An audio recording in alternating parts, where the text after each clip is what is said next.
For years, the last true heir of a powerful Mafia dynasty lived as an ordinary chef, hiding from the family that wanted him dead. The woman he fell in love with carried a secret just as dangerous. She was the daughter of the man determined to destroy his empire. When the truth finally comes to light, they must decide whether to protect the people they love or betray everything they have ever believed. You are listening to a story exclusively narrated on the Dark Romance Stories channel. Relax and step into the world of love stories filled with mystery, emotions, and passion.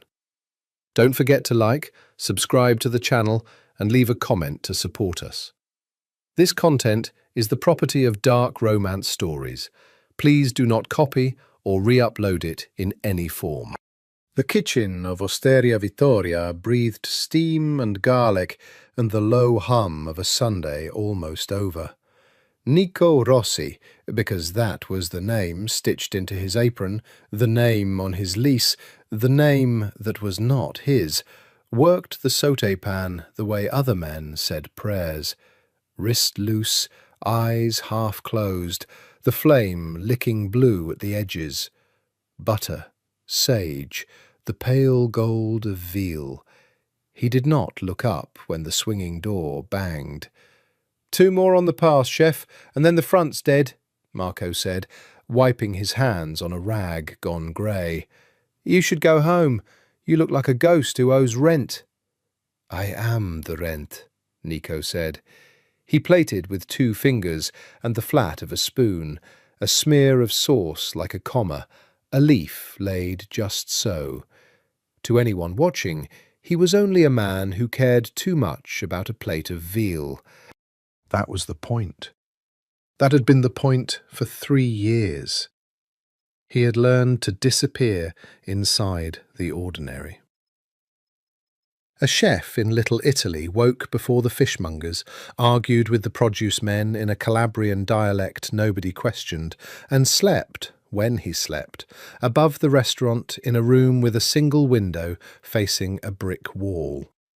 No penthouse, no car with tinted glass, no men in the shadows with their hands inside their jackets. He had traded all of it, the whole cathedral of his birthright, for the anonymity of Greece and heat. His name was Niccolo Bellucci.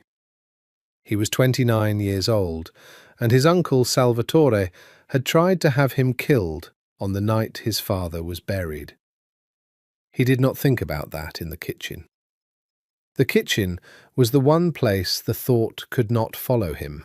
Here there was only the next ticket, the next flame, the ache in his feet, the honest exhaustion that let him lie down at 2 in the morning and pretend to be no one. Then the front door chimed, and she walked in, and the anonymity cracked like an eggshell. He saw her through the pass, the little window of light between kitchen and dining room where finished plates waited. A woman, alone, shaking rain from a dark coat. Late 20s, hair the colour of espresso, pulled back and coming loose at the temple. She scanned the room the way a certain kind of person scanned rooms, and Nico knew that scan. He had been raised on it. Exits, faces, who sat with their back to the wall. She did it in half a second, and then she smiled at the hostess and became, instantly, an ordinary woman wanting a late dinner. But he had seen it, and that was the first thing about Gia Moretti that undid him. She was pretending, too. "Kitchen's closed in 20, Marco called out to the floor. "Feed her," Nico said. Marco turned. "You feeling generous or feeling something else, chef?" "Feed her," Nico said again, already reaching for the good olive oil, the one he kept on a high shelf and used for nobody. Gia Moretti sat with her back to the wall, old habit, her father's habit, drummed into her before she could ride a bicycle, and pretended to read the menu she had already memorized on the walk over. Osteria Vittoria. Family-owned, cash-heavy, no liquor license disputes on record, and yet a name that had surfaced twice in her father's files as a place where certain men ate on certain nights. She was not here for the veal. She was here because Detective Enzo Moretti, her father, had spent 30 years and most of his health trying to put the Bellucci family in the ground, and he had died 6 months ago with the job unfinished. She had picked it up the way you pick up a fallen torch, not because you want the fire, but because you cannot stand to let it go out. She worked freelance now, data mostly.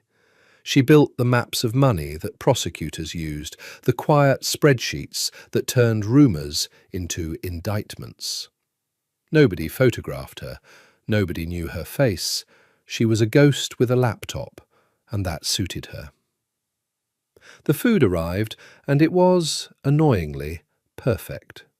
She had eaten in the best rooms in the city, part of the work, sitting at the edges of power with a recorder in her handbag, and nothing had tasted like this. The veal fell apart under her fork. The sauce tasted like someone's grandmother had wept into it.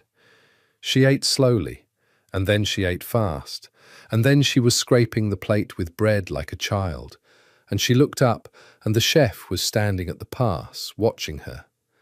He was not what she expected. Chefs in her experience were red-faced and shouting. This man was still. Dark hair pushed back, a jaw shadowed with 2 days of beard, forearms roped from years of the work. But it was the stillness. He watched her the way a wolf watches something across a clearing, deciding. She should have looked away. Instead, she raised the bread in a small salute. He crossed the room. He did not hurry. He moved like a man who had never once in his life needed to. "You liked it," he said. Not a question. "I hate you a little," Gia said. "I was going to eat sad cereal at my desk tonight. Now everything else is ruined." Something moved at the corner of his mouth, almost a smile, gone before it committed. "Good," he said. "Good?" "Cereal is a coward's dinner." He nodded at the empty chair. "May I?" She should have said no. The job said no. Every instinct her father had built into her said, "Do not let the interesting man sit down. The interesting man is how they get you." She thought of the recorder in her bag, dark and silent. She thought of the map of money upstairs on her laptop, half finished, the Bellucci name at the centre of it like a spider. "It's your restaurant," she said, and pushed the chair out with her foot. He sat. Up close, he smelled of sage and smoke and something underneath, clean and cold, like snow. His eyes were very dark, and they did not leave her face, and she felt the attention of them like a hand. "Nico," he said. "Gia. Gia." He said it as though testing whether it would hold his weight. "You came in alone, late. You sat where you could see the door." Her pulse ticked. "So did you learn to notice that from the movies, or—" "I notice everything," Nico said simply. "It's a flaw. What do you do, Gia, that you sit where you can see the door?" "Careful." "I'm an accountant," she said. The lie was old and smooth. "Numbers, very boring. I sit where I can see the door because a man followed me home once, and I never got over it." It was almost true. That was why the good lies worked. You built them on a splinter of something real. Nico's jaw tightened, just slightly, a muscle jumping. "Did he hurt you?" "No." "Where is he now?" The question was quiet, and it was not idle, and Gia felt a small, cold thrill go down her spine, because she understood, suddenly and completely, that this beautiful, still man at her table was asking whether there was someone in the world he might need to find. She had spent her whole life around dangerous men. She knew the register of it, and it should have frightened her. It did not frighten her. That was the problem that would ruin them both. "Gone," she said. "Moved to Arizona. He sells patio furniture now." Nico looked at her for a long moment, and then he laughed, a real one, surprised out of him, low and rough, like it hadn't been used in a while. "Patio furniture," he repeated. "Everyone ends up somewhere," Gia said. "Yes," said Nico Bellucci, "the hidden heir, the ghost in the apron, the last true blood of a dying empire. They do." He signalled Marco without looking. "Bring the grappa, the one in the back." "Chef, we're closing, bring it, Marco." And Marco, who had known this man 3 years and did not know his real name either, brought the grappa, because there was something in Nico Rossi that people obeyed without deciding to. Gia noticed that too. She noticed everything. It was a flaw. Outside, the rain came harder against Mulberry Street, and inside, the woman who was hunting a family and a man who was hiding from one poured each other a drink neither of them needed, and neither of them looked at the door again for a long, long time. He walked her home. She let him, which surprised her, and it surprised her more that she wanted to. The rain had softened to a mist that haloed the street lamps of Little Italy in gold. They walked without touching, a careful foot of space between them, and Gia was hyper-aware of that space, the way you are aware of a bruise you keep pressing. "You're not from here," she said. "No." "South?" "Does it matter?" "You have a way of not answering questions," Gia said, for a man who notices everything. Nico's mouth did the almost smile again. The two go together. People who answer everything notice nothing. They're too busy talking.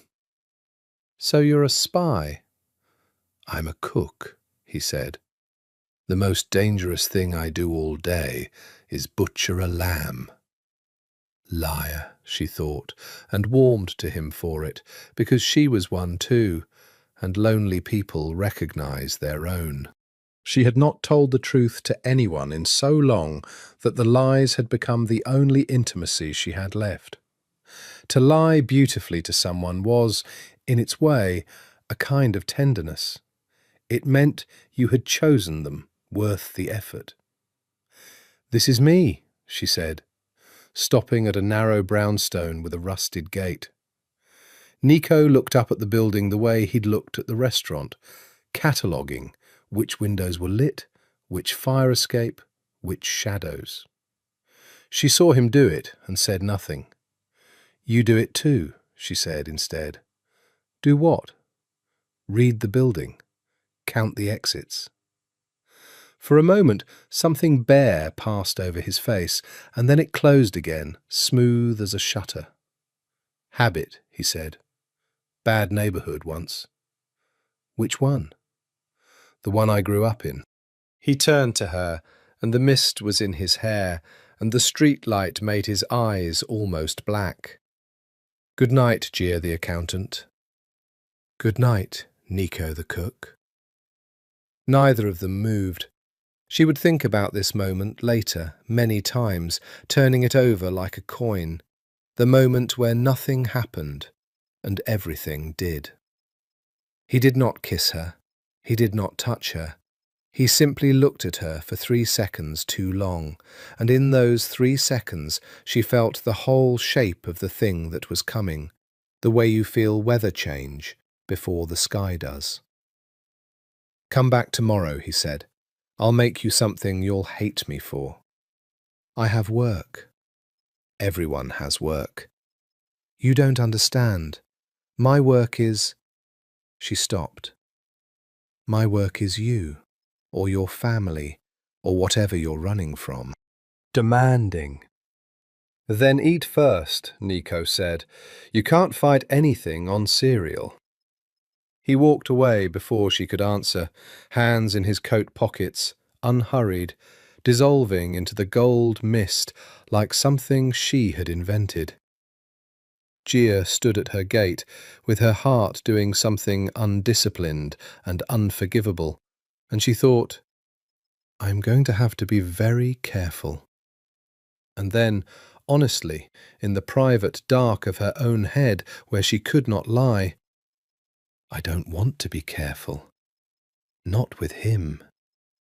She climbed the stairs to her apartment, and the first thing she did, before her coat, before her shoes, was open her laptop and stare at the map of money. The Bellucci web. Salvatore Bellucci at the centre now, the acting head since his brother Vittorio had died.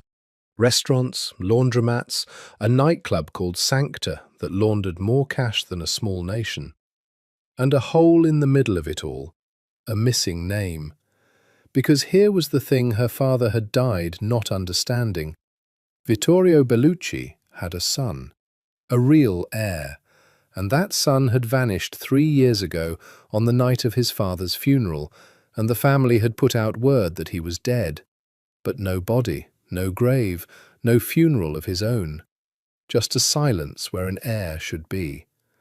Gia had spent months on that silence. She was almost certain the son was alive.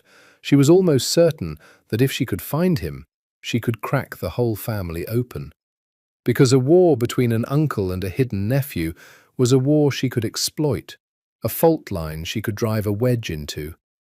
She just had to find a ghost.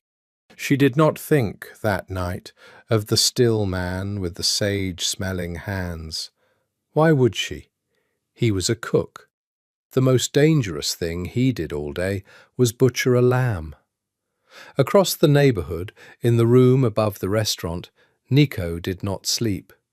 He lay on his narrow bed with his hands behind his head and stared at the ceiling. And for the first time in 3 years, the ceiling was not enough. For 3 years the discipline had held. No attachments, no roots, no woman who might become a lever someone could pull. He had watched other men die because they loved something a knife could reach. His father had loved his mother, and when she died of ordinary cancer, ordinary and merciful, Vittorio Bellucci had wept at her grave in front of 30 men, and it had made him, for one season, weak. And weak men in that world got eaten. Nico had learned the lesson young. Love is a door you leave open, and someone always walks through it with a gun. So he had built a life with no doors, and then a woman had walked into his restaurant, sat with her back to the wall, and read the exits, and eaten his veal like it was the last good thing on earth, and lied to him about patio furniture, and he had felt a door he thought he'd bricked over swing wide with a sound like a struck bell. He was not a fool. He knew what she was, roughly. Not a cop. Cops moved differently, heavier. They carried the law like a coat. She was something quieter. She noticed exits. She lied smoothly, professionally, the way people lied when lying was part of the job. Investigator, maybe. Journalist. Something that hunted. And she had come to his restaurant, one of the places the family still touched, on a night when she thought no one was looking. The smart thing, the Bellucci thing, the thing his uncle would do, was to find out exactly what she was hunting, and then remove her from the board. Nico turned onto his side and looked at the brick wall outside his window, wet and shining in the rain. And he thought about the way she'd raised the bread in a salute, unafraid, and said, "I hate you a little." And he knew, with the cold clarity that had kept him alive, that he was not going to do the smart thing. He was going to make her something she'd hate him for. And then something else. And then he was going to fall, all the way down, into exactly the kind of danger 3 years of discipline had been built to prevent. "Come back tomorrow," he'd said. He already knew she would. She came back. Of course she came back. She told herself it was the work. She told herself she'd sit at the bar, order something small, watch who came and went, note the men who ate on the certain nights. She told herself a great many things on the walk over. And then Nico came out of the kitchen, wiping his hands on his apron, and saw her, and every professional sentence she'd rehearsed dissolved like sugar in rain. "You came back," he said. "You said you'd make me something I'd hate you for." "I lied," Nico said. "I'm going to make you 3 things." He sat her not at the bar, but at a small table in the back, near the kitchen door, where the warmth spilled out and the noise of the dining room softened. He cooked for her personally, which she understood, dimly, was not a thing chefs did. Marco brought the plates, with a raised eyebrow that Nico ignored. Squid, charred and bright with lemon, a pasta so simple it was almost insulting. Garlic, oil, chili, a snow of cheese. And it was the best thing she had ever put in her mouth. And then a small dish of something dark and bitter and sweet all at once. And when she asked what it was, he said, "Trust me," which was the funniest thing anyone had said to her in months, given the circumstances. She trusted him. She ate it. It was extraordinary. "You're going to put me out of a job," she said. "I'll just live here. There are worse plans." He sat across from her, and he had a glass of wine now, and the dining room was emptying, and it was becoming a thing they did, apparently, the slow dissolve of the room, until it was just the 2 of them and the warm dark. "Tell me something true," Gia said, and the words surprised her even as she said them. It was the closest she had come to breaking her own cover in 3 years. Nico went still. "Why?" "Because you don't. Because I don't. Because I'm tired." She turned her wineglass by the stem. "Just one true thing. I'll give you one back." He looked at her for a long moment. Outside, a taxi hissed past on wet asphalt. "My father died 3 years ago," Nico said finally. "I didn't get to say goodbye to him the way I wanted. There wasn't time. And I've been running from that ever since. Not the grief. The unfinished part." It was the truest thing he had said to another human being in 3 years, and it cost him something visible. She saw it move across his face. She had come here to hunt his family, and she did not yet know it, and he had just handed her the raw edge of himself. "Your turn," he said, rough.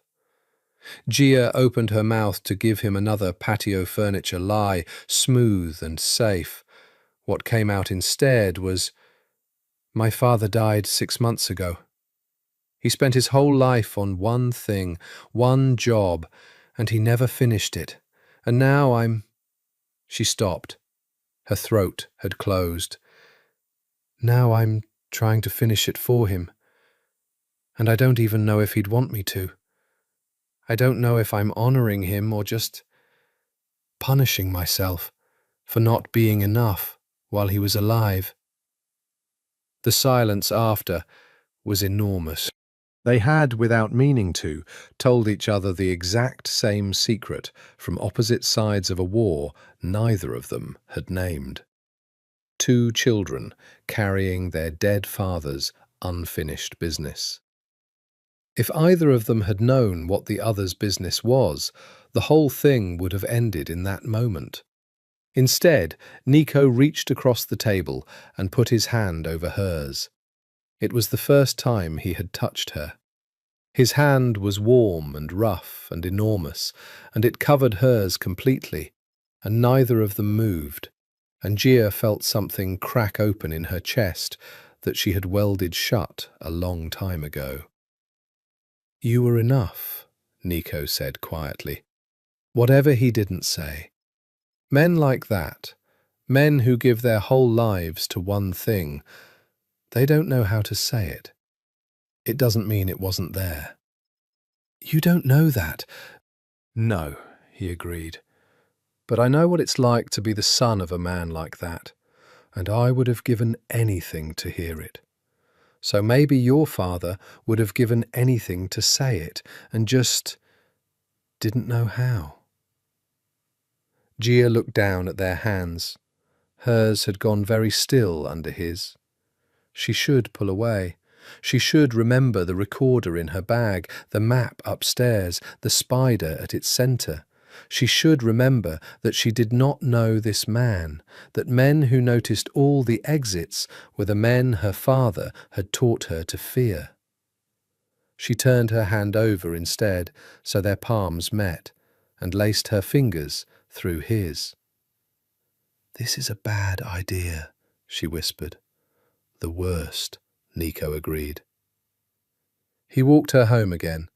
This time, at the gate, he did not walk away.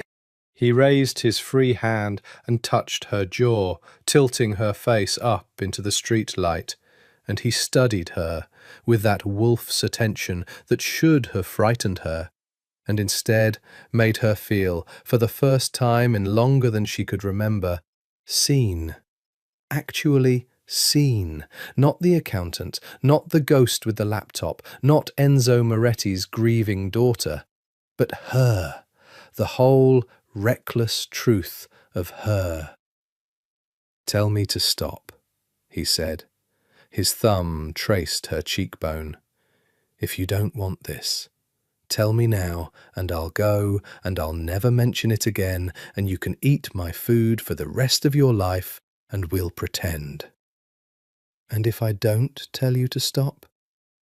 "Then I'm going to kiss you," Nico said, "and I don't think I'll be able to stop after that. I should tell you that. Fair warning. I'm not—" A muscle worked in his jaw. "I don't do things halfway. If I fall all the way. It's a flaw." "You have a lot of flaws." "You have no idea," he said, with something almost like grief. She thought of every reason to say stop. The job, her father, the spider, the recorder, her whole careful life. "Don't stop," Gia said. He kissed her like a man who had been starving and would not admit it, and the rain came down over Mulberry Street, and somewhere across the city Salvatore Bellucci's men were closing in on a rumour that the dead heir was not dead at all. But that night neither of them knew it, and neither of them cared, and the kiss was the only true thing in the world. The nightclub was called Sancta, and it was the most beautiful lie in the city. Gia went because the work demanded it. 3 floors of black marble and gold light and beautiful people, and somewhere in its guts, she knew, the Bellucci family washed dirty money clean at a rate that would make a laundromat weep. She went dressed as prey, a red dress, heels, hair down, because prey got let in and asked no questions. She carried nothing but a phone and a memorized list of faces. She did not tell Nico. That was the beginning of it, the first real lie between them that mattered. He thought she was working late on a boring account. She let him think it. She had been inside 40 minutes, nursing a drink she wouldn't finish, watching a man she recognized from her father's files move between the VIP tables like he owned them, when the whole room changed. She felt it before she understood it. A shift in the crowd, a straightening of spines, a hush that rippled outward from the entrance. The music didn't stop, but everyone's attention did, 1,000 invisible needles swinging toward the door. A man had entered. Older, silver at the temples, in a suit that cost more than Gia's rent for a year. He moved through the club like a blade through water, and men peeled away from him and toward him at the same time, and Gia knew his face from every file she had ever built. Salvatore Bellucci, the uncle, the spider. She turned away smoothly, casually, becoming a bored woman checking her phone, and her heart hammered against the red silk. She watched him in the mirror behind the bar. He went up, to the VIP level, to a roped-off throne of a booth, and men brought him things, and he received them like a king receiving tribute. This, she thought, is worth the risk. If she could just get close enough, if she could just hear one conversation, photograph one exchange. You shouldn't be here.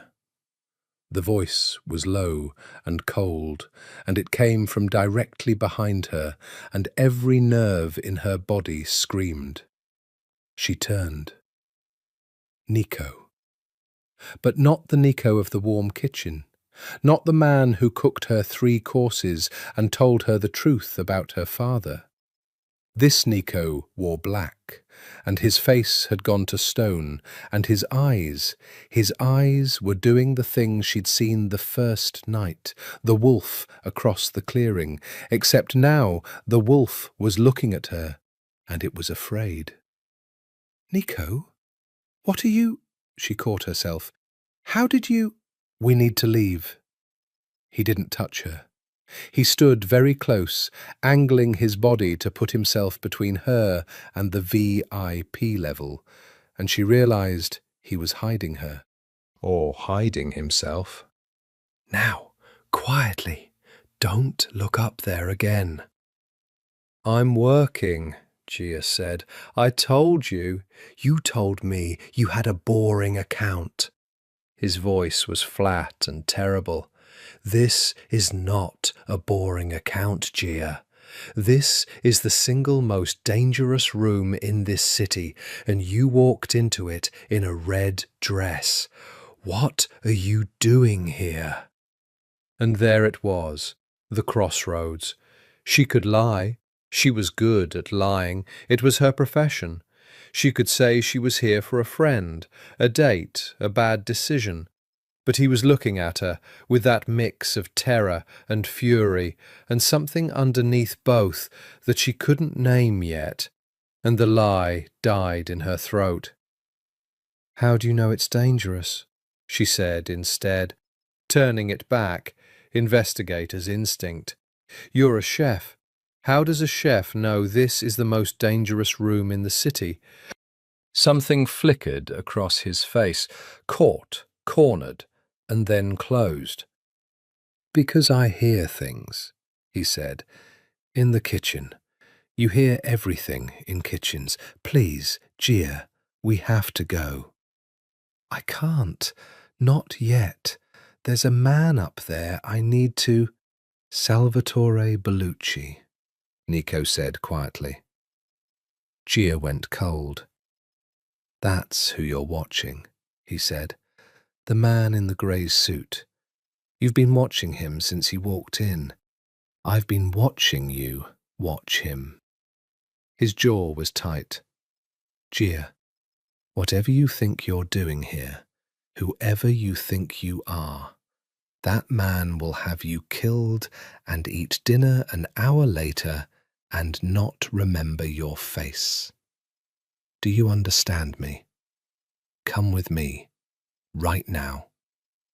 He held out his hand, and Gia stood at the crossroads of her whole life, in a red dress, in the most dangerous room in the city. And she looked at the outstretched hand of the man she'd let kiss her in the rain, the man who knew Salvatore Bellucci by sight, the man who noticed all the exits and lied about patio furniture. And a terrible suspicion began to bloom in the back of her mind, like ink in water. How does a chef know all this? She took his hand anyway. She would think about that later. She took his hand and let him lead her, fast and low, through the black marble and the gold light, past the bouncers who, she noticed everything, straightened slightly when Nico passed, the way men straighten around someone they can't quite place, but instinctively respect. They burst out into the alley behind the club, and the cold air hit her like a slap. "What the hell was that?" she gasped. "Nico, what?" He rounded on her, and the fury broke loose. "You could have died in there. Do you understand? Do you have any idea?" He stopped, ran a hand through his hair. When he spoke again, his voice had dropped to something ragged and raw. "I have spent 3 years staying away from rooms like that. 3 years. And I walked into one tonight because I couldn't stand not knowing where you were. Because I followed you. Because I'm—" He cut himself off, breathing hard. "Because you're what?" "Because I'm in love with you," Nico said, furious, like it was an accusation. "And I don't know what you are, Gia. I don't know what you're hunting. But I know that room is going to swallow you whole. And I won't let that happen. So you're going to have to choose. Whatever it is you're doing, whatever it's for, you're going to have to decide if it's worth more than living." The alley was silent, except for the muffled bass of Sancta and the drip of a broken gutter. And Gia stood in her red dress and looked at the man she was falling for, who had just told her he loved her, in the ugliest, most honest way possible. And she felt her whole careful life beginning to come apart at the seams. She didn't answer him in the alley. She couldn't. She let him put her in a cab, and she rode home shaking, and she did not sleep. And in the morning she did the thing she had been trained to do her whole life, the thing that was safer than feeling. She worked. She pulled everything on Osteria Vittoria, every filing, every permit, every whisper. It had been on her father's list for a reason, and she had been so busy falling in love with its chef that she had never looked closely at the reason. The restaurant was owned, through 3 shell companies, by a holding group. The holding group was owned by another, and at the bottom of the nesting doll, 4 layers down, was a name that made Gia's blood stop. Bellucci Family Trust. Nico's restaurant belonged to the Belluccis. She sat back from the laptop, her heart slamming. He works for them. He's on the payroll. That's how a chef knows Salvatore Bellucci by sight. That's how the bouncers straightened when he passed. That's how he knew Sancta. He was a made man's cook, a soldier's cook, a body man who knew where the family ate. The kitchen where you hear everything. He told her the truth, sideways, and she'd been too busy kissing him to hear it. The betrayal of it, her own betrayal, her own stupidity, burned in her throat. She had let a Bellucci man into her bed. She had told him about her father. Does he know what I am? She had to know. And there was only one way to know, and it was the coldest, most professional thing she had ever considered doing to another human being. She would use him. She would keep seeing him. She would find out how deep he was in the family, and she would use that access to finish what her father started. The chef who knew where the bodies ate. The chef in love with her. It was a good plan. It was a monstrous plan. She hated it. And she made it anyway, because she was Enzo Moretti's daughter, and finishing the job was the only language of love she had ever been taught. She was still staring at the screen when her phone buzzed. "Come to the restaurant, please. We should talk." No. She went. The restaurant was closed, dark, chairs up on tables. Nico let her in and locked the door behind her, and in the dim light he looked exhausted, like a man who also hadn't slept. "I owe you an explanation," he said. "Yes," Gia said, "you do."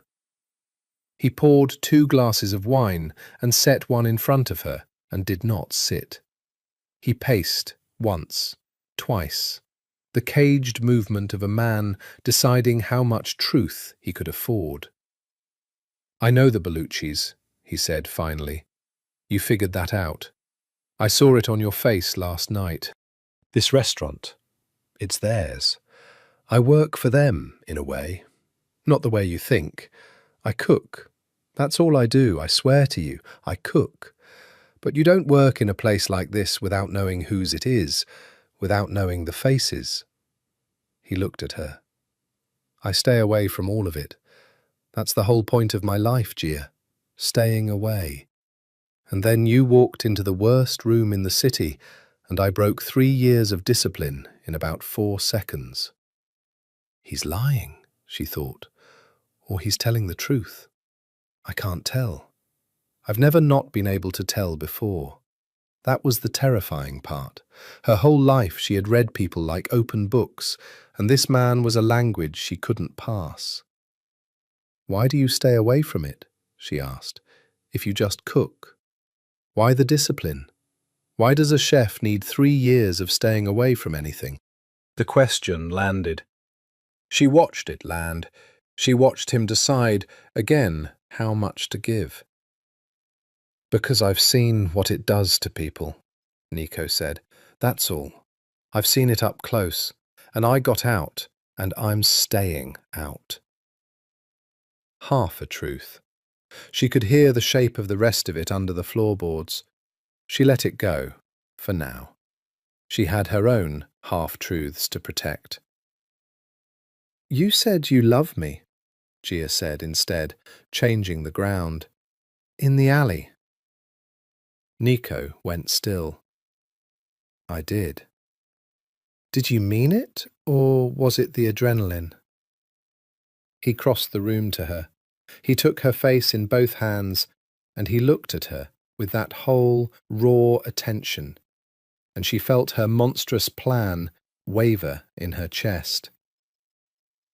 "I have never," Nico said those words to anyone in my life.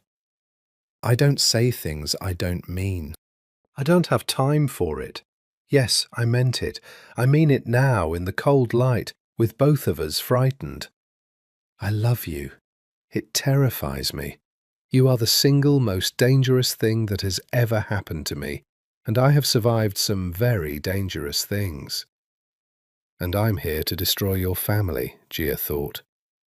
And the thought was a knife in her own ribs. And I'm going to use you to do it. I'm frightened of you too, she whispered. And that, at least, was entirely true. He kissed her, and she kissed him back. And while he was kissing her, she reached down for her bag on the chair, and she found her phone by touch, and she turned it face down on the table so the screen light wouldn't show. And she left the recorder running. She hated herself. She did it anyway. Later, when he walked her to the door, she paused at the wall by the kitchen, where a corkboard hung, thick with the ordinary clutter of a restaurant.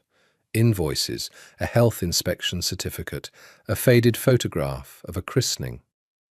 She glanced at it the way she glanced at everything, cataloguing, and then her eyes snagged and her whole body went cold. The photograph. A christening, years old, sun-faded, a baby in white lace, and behind the baby, holding him, a young man with a familiar jaw, familiar dark eyes, a man who was unmistakably a younger, softer version of Salvatore Bellucci. And beside him, a woman and another man, laughing, and in that other man's arms, a boy, maybe 6 years old, dark hair, solemn eyes, a jaw she had kissed 40 minutes ago. Gia's ears rang. She knew that solemn boy's face. She had it in a file, a single photograph, the only one that existed, of the Bellucci heir as a child. Nico wasn't a cook who worked for the Belluccis. Nico was a Bellucci. She did not scream. She did not run. She had trained her whole life not to show the moment the ground opened under her feet, and she stood in the dark restaurant of the man she loved, who was the heir to the family that had killed her father's career and, she was increasingly certain, worse. And she said, in a voice that did not shake, "Who's the little boy in the christening photo?" Nico came to stand beside her. He looked at the photograph, and she watched his face in the dim light, and she saw it happen. She saw him understand what she had seen. His whole body went taut, a wire pulled to breaking. "Cousin," he said, too fast. "That's a cousin. He looks like you. Family resembles family. He has your exact jaw, Nico." The silence stretched. Somewhere a refrigerator hummed. Gia's pulse was a drumbeat in her ears, and she thought, this is the moment. He's going to lie, and I'll know he's dangerous. Or he's going to tell the truth, and I'll know I've fallen in love with a monster's son. Nico took the photograph off the corkboard. He held it in both hands and looked at it for a long time, and when he spoke, his voice had changed, all the warmth gone out of it, replaced by something ancient and tired. "You want a true thing," he said. "You asked me for one once. Here it is, the largest true thing I have." He set the photo on the table, face up between them. "That baby in the lace is my cousin, Marco's boy. The christening was years ago. The man holding him is my uncle, Salvatore. And the little boy at the edge, the one with my jaw, is you," Gia said. "Is me," Nico said. "My name is not Nico Rossi. My name is Niccolo Bellucci. I am the son of Vittorio Bellucci, who ran this family until 3 years ago when he died. I am—" he laughed, low and awful. "I am the heir, the true heir, the one everyone thinks is dead." The room tilted. Gia gripped the back of a chair. "You're supposed to be dead," she heard herself say. "There's no grave, no body. The family said, the word was that Vittorio's son died with him." Nico's eyes sharpened. "How do you know that? How does a boring accountant know what word the family put out about me?" And there it was, the mirror image of her own crossroads thrown back at her. Now it was her turn to lie or fall. She looked at him, this beautiful, cold, obsessed man who had just handed her the single most valuable secret in her entire investigation, the location and existence of the living Bellucci heir, the fault line she had spent months trying to find, the wedge that could split the family open. He had handed it to her because he loved her. He had trusted her with the one thing that would get him killed, and she was recording it. The phone was still running in her bag on the chair. She was going to be sick. "Because I'm not an accountant," Gia said. The words came out of her before she decided to say them. Later, she would not be able to explain why, except that she could not stand in the ruins of his trust and answer it with one more lie. She had spent 3 years lying. She was so tired. And he had just torn himself open in front of her, and she could not let him do that alone. Nico went very still. "My father was Enzo Moretti," Gia said. "He was a detective, an investigator. He spent 30 years trying to bring down the Bellucci family, and he died 6 months ago without finishing. And I picked it up. I build the cases, the money maps, the evidence." Her voice cracked. "I came to your restaurant because it's on my father's list. I went to Sancta to watch your uncle, and I've been—" She made herself say it. "I've been using you, Nico. I made a plan this morning when I found out this place belonged to the Belluccis. I decided to keep seeing you so I could get closer to the family. I turned my recorder on last night while you kissed me. It's on right now, in my bag. Everything you just told me, it recorded." The silence that followed was the loudest thing Gia had ever heard. Nico did not move. His face had gone to absolute stone, that same wolf stillness, and now she understood exactly what it was. It was the face of a man deciding whether he needed to kill something. She had grown up around that face. She knew that it could end with her, right here, in this dark room, and no one would ever find her. Because she had just told a Mafia heir that she had recorded his death sentence. She held very still. She met his eyes. She did not beg. "Where's the recorder?" Nico said, flat, deadly. "In my bag. Blue case. It's still running." He crossed to the chair. He opened the bag. He found the recorder. She watched his hands, sure and unhurried, the hands of a man who had done far more dangerous things than she'd let herself believe. And he held it up, the little red light blinking. For a long moment he simply looked at it. His thumb hovered over the stop button, over the delete. He could destroy it. He could destroy her. She had put her whole life in the palm of a Bellucci and told him the truth, and now she waited to see what a Bellucci did with the truth. Nico pressed stop.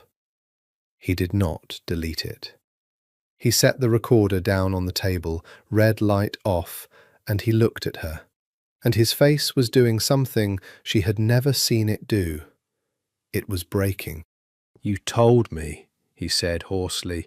"You had it running. You could have kept it running. You could have walked out of here with everything you came for. And you told me." "I know." "Why?" "Because you told me your name," Gia said, and now she was crying, and she hated it, and she couldn't stop. "Because you handed me the thing that gets you killed, and you did it because you love me, and I could not answer that with one more lie. I have been lying for 3 years, Nico, to everyone. I forgot I could do anything else, and then you—" She wiped her face furiously. "You made me remember." Nico came around the table. He stood in front of her, close, and she could feel the heat coming off him, the fury and the terror and the enormous, fragile thing underneath. "We are each other's death," he said quietly. "Do you understand that? You can destroy my whole family with what you know, and my family can erase you and everyone you love in a single night. We are the two most dangerous people in each other's lives. There is no version of this that ends well." "I know," Gia whispered. "I don't care," said Niccolo Bellucci, and he kissed her like a man leaping off a cliff, and she kissed him back the same way, and the recorder sat dark on the table between them, holding the secret that could level a kingdom. Salvatore Bellucci had not built an empire by ignoring rumours. He sat in the penthouse 40 floors above the city, a glass of something amber and older than his enemies in his hand, and listened to the man across the desk deliver news that changed everything. "He's alive," the man said. His name was Tomas, and he was the closest thing Salvatore had to a hound. "The nephew, Niccolo. We're almost certain." Salvatore did not move. Below him the city glittered, a spill of jewels he owned pieces of. Almost. A face turned up. Kitchen worker downtown, Little Italy, Osteria Vittoria, our own place, ironically. One of the newer men thought the chef looked familiar. We pulled a photo, ran it. Tomas set a printout on the desk. A man in an apron, caught unaware, dark-haired, unmistakable. "It's him, Don Salvatore. 3 years, right under our noses, cooking." Salvatore looked at the photo for a long time. His face gave away nothing, but inside him something old and cold uncoiled. 3 years ago he had made a decision, on the night of his brother's funeral, that had haunted him precisely because he had never confirmed it finished. He had sent men for Niccolo. The men had failed, or so he'd assumed, when the boy vanished. He'd chosen to read the vanishing as death. It had been convenient to read it as death. The boy was the true heir, Vittorio's blood. Salvatore ran the family as regent, as acting head, and every man in the organization knew that a regent held power only until the true blood claimed it. As long as Niccolo lived, Salvatore's throne was borrowed. "He's made no move," Salvatore said. 3 years. He could have come for me. He could have rallied his father's loyalists. He did nothing. He cooked veal. He tapped the photo. "Why?" "Maybe he's afraid." "He's Vittorio's son. Vittorio was never afraid of anything in his life. It's what killed him in the end." Salvatore set down his glass. "No, the boy is waiting, or hiding, or—" A new thought, sharp. "Building something quietly. That's what I would do." Thomas shifted. "There's more. He's not alone. There's a woman." Salvatore's attention sharpened to a point. "Comes to the restaurant. He cooks for her personally, walks her home. They're involved. And here's the thing, Don Salvatore, the thing that made me bring this to you tonight instead of tomorrow." Thomas leaned forward. "We ran her too. Gia Moretti, daughter of Enzo Moretti." The name landed in the room like a dropped stone. "Moretti," Salvatore said softly. "The detective, the one who chased us for 30 years. He died half a year ago." The daughters picked it up. Freelance. She builds cases, money maps, evidence packages, the quiet stuff prosecutors buy. Thomas's mouth thinned. "She's been at Sancta, watching you, and she's sleeping with your dead nephew who isn't dead." Salvatore rose and went to the glass wall and looked down at his glittering, borrowed kingdom, and he did the arithmetic of a man who had murdered his way to the top and intended to stay there. The heir was alive. The heir was in love with the daughter of the family's oldest enemy, a woman actively building a case that could imprison them all. Two threats, braided together, sleeping in the same bed downtown. A lesser man would have panicked. Salvatore smiled. "This is a gift," he said. Thomas blinked. "Don Salvatore?" "Think, Thomas. If I simply kill the boy, I make a martyr. Vittorio's loyalists, and there are more of them than you'd like, would rise. I'd be the uncle who murdered the true blood. Ugly, divisive. It could split the family in a war I might not win." He turned from the glass. "But the boy has handed me something better. He's fallen in love with an informant, a woman gathering evidence against us. So I don't kill Niccolò. I expose him. I let the family learn that the true heir, the sacred blood, Vittorio's son, is in bed with the enemy, sharing the family's secrets with a woman whose father spent 30 years trying to destroy us." Salvatore's smile widened, and it was a terrible thing. "Then the family kills him for me, and thanks me for the mercy of letting them do it." "And the woman?" "The woman is the knife I put in his hand to cut his own throat." Salvatore returned to his desk and picked up the photo of his nephew, studying the boy's face, Vittorio's jaw, Vittorio's eyes, the ghost of a brother he had loved and murdered. "But first I want to understand it, how deep it goes, what she knows, what she's given the prosecutors already, and what's still only in her head." He set the photo down. "Watch them, both of them. I want to know everything. And Tomas?" His voice dropped.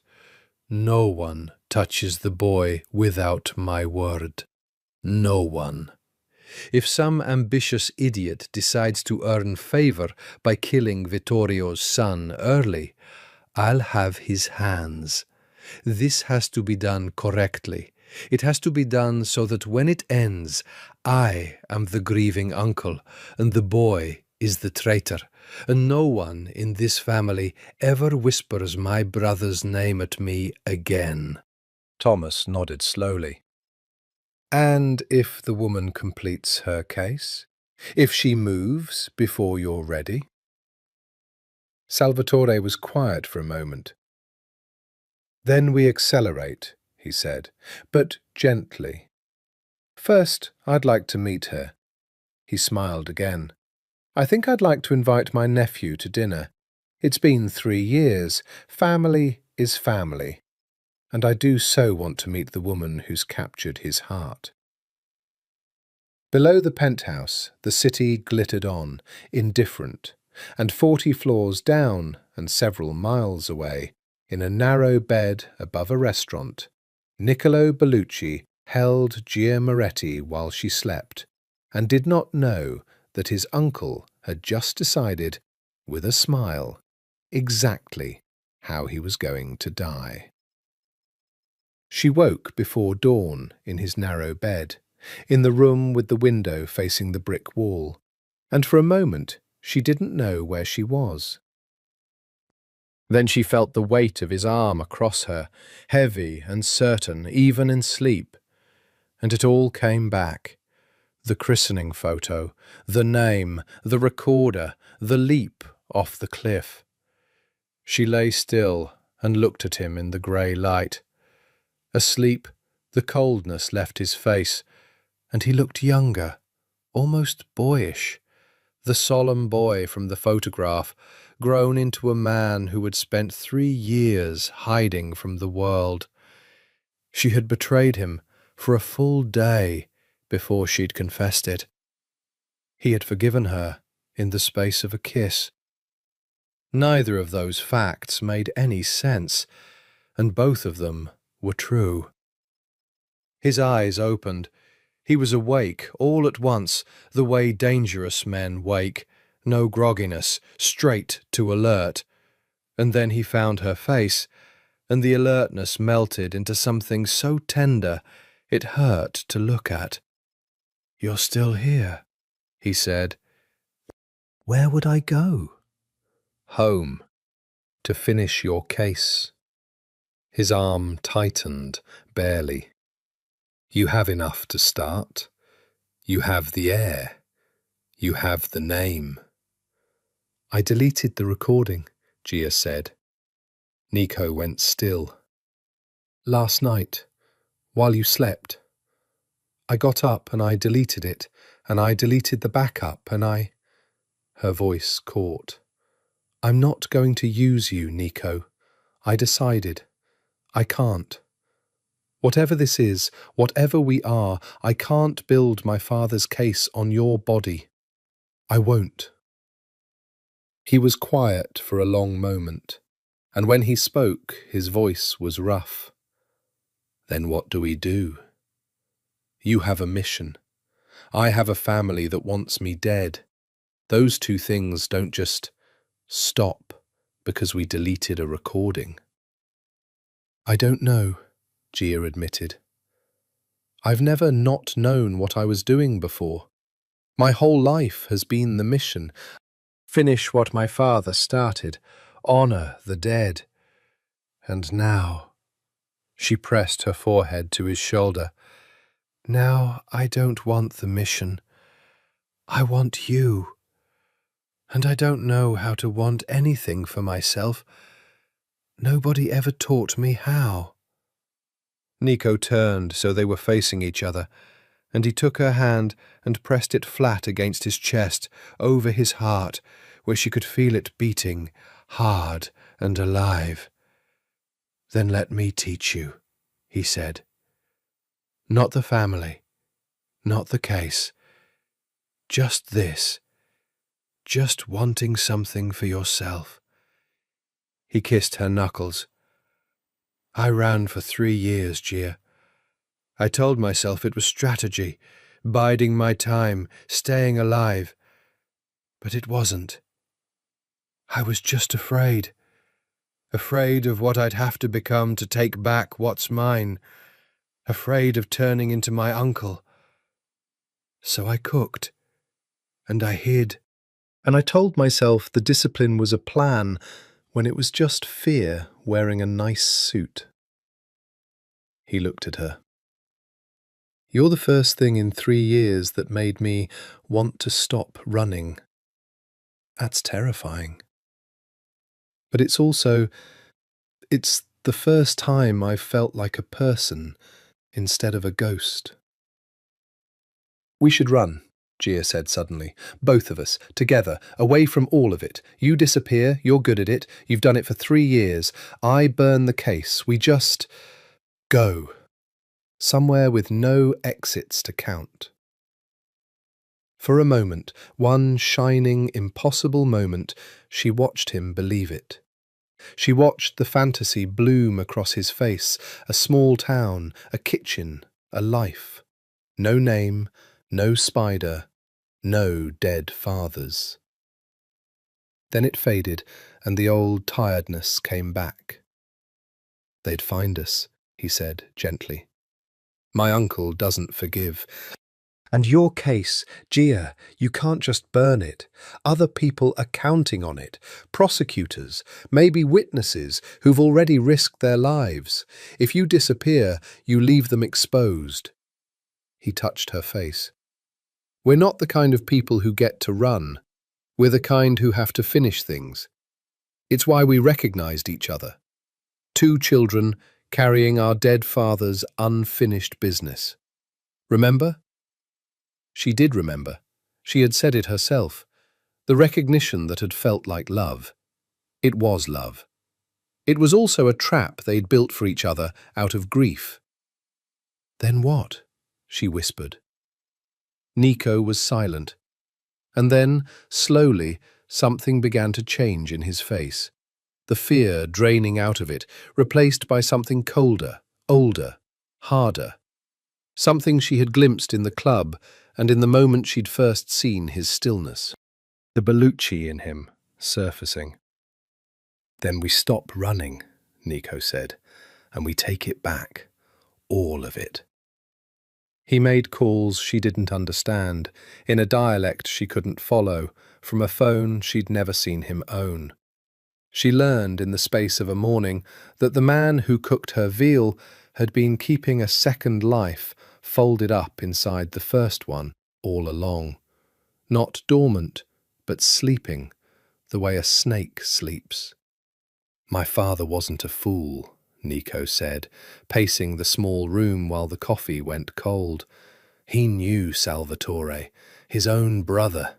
He knew what Salvatore was, and he knew that if anything happened to him, the vultures would come for me. So he left me people, men loyal to the blood, not the chair. I've kept them at a distance for 3 years, phone calls, a name passed here and there, nothing that could be traced. But they're there. They're waiting. Waiting for what? For me to stop being afraid. He stopped pacing. "You did that. You should know what you did. You didn't just make me fall in love. You woke something up." He looked at her, and there was that coldness again, the Bellucci coldness. But now it was aimed outward, at the spider, and it was almost beautiful to watch. "My uncle murdered my father. I've known it for 3 years and done nothing. That ends now." Gia sat on the edge of the bed with her cold coffee and watched the man she loved become someone else. Not a stranger, but a truer version, the one the apron had been hiding. And she felt 2 things at war in her chest. Fear, because she had grown up learning that men who talked like this ended up dead or worse. And something darker, something she didn't want to name, that thrilled to it, because his war and her war were, suddenly, the same war. His uncle was the head of the family her father had died chasing. If Nico took Salvatore down from the inside, while she built the case from the outside— "Our fathers," she said slowly. "Both of them. Same enemy, different tools." Nico looked at her, and she watched him arrive where she'd arrived. "You build the legal case," he said, "the evidence, the thing that puts him in a cell for the rest of his life. And you split the family, pull the loyalists, make him fight a war inside his own house while I close the box around him from outside." "He can survive one of us," Nico said. "He can't survive both." It should have felt like triumph. Instead, a chill went through her, because she knew, she had built enough of these cases to know, that plans this clean never survived contact with reality. Something always broke, someone always died. And the 2 people standing in the clean center of the plan, holding hands, were exactly the 2 the plan would break first. "There's a problem," she said. "A big one. If your loyalists move, Salvatore knows you're alive and coming. If I move, subpoenas, warrants, he knows the case is real and imminent. Either one of us tips him off, and the moment he knows, he stops being a target and starts being a hunter. Both of us, everyone we've ever touched." Nico's jaw tightened. "Then we time it, precisely. Everything at once. He doesn't get to react because there's no gap to react in." "That's not a plan, that's a prayer." "Then we pray hard." He came and knelt in front of her, taking both her hands. "Gia, listen to me. I have spent 3 years being careful, and careful got me nothing but a narrow bed and a false name.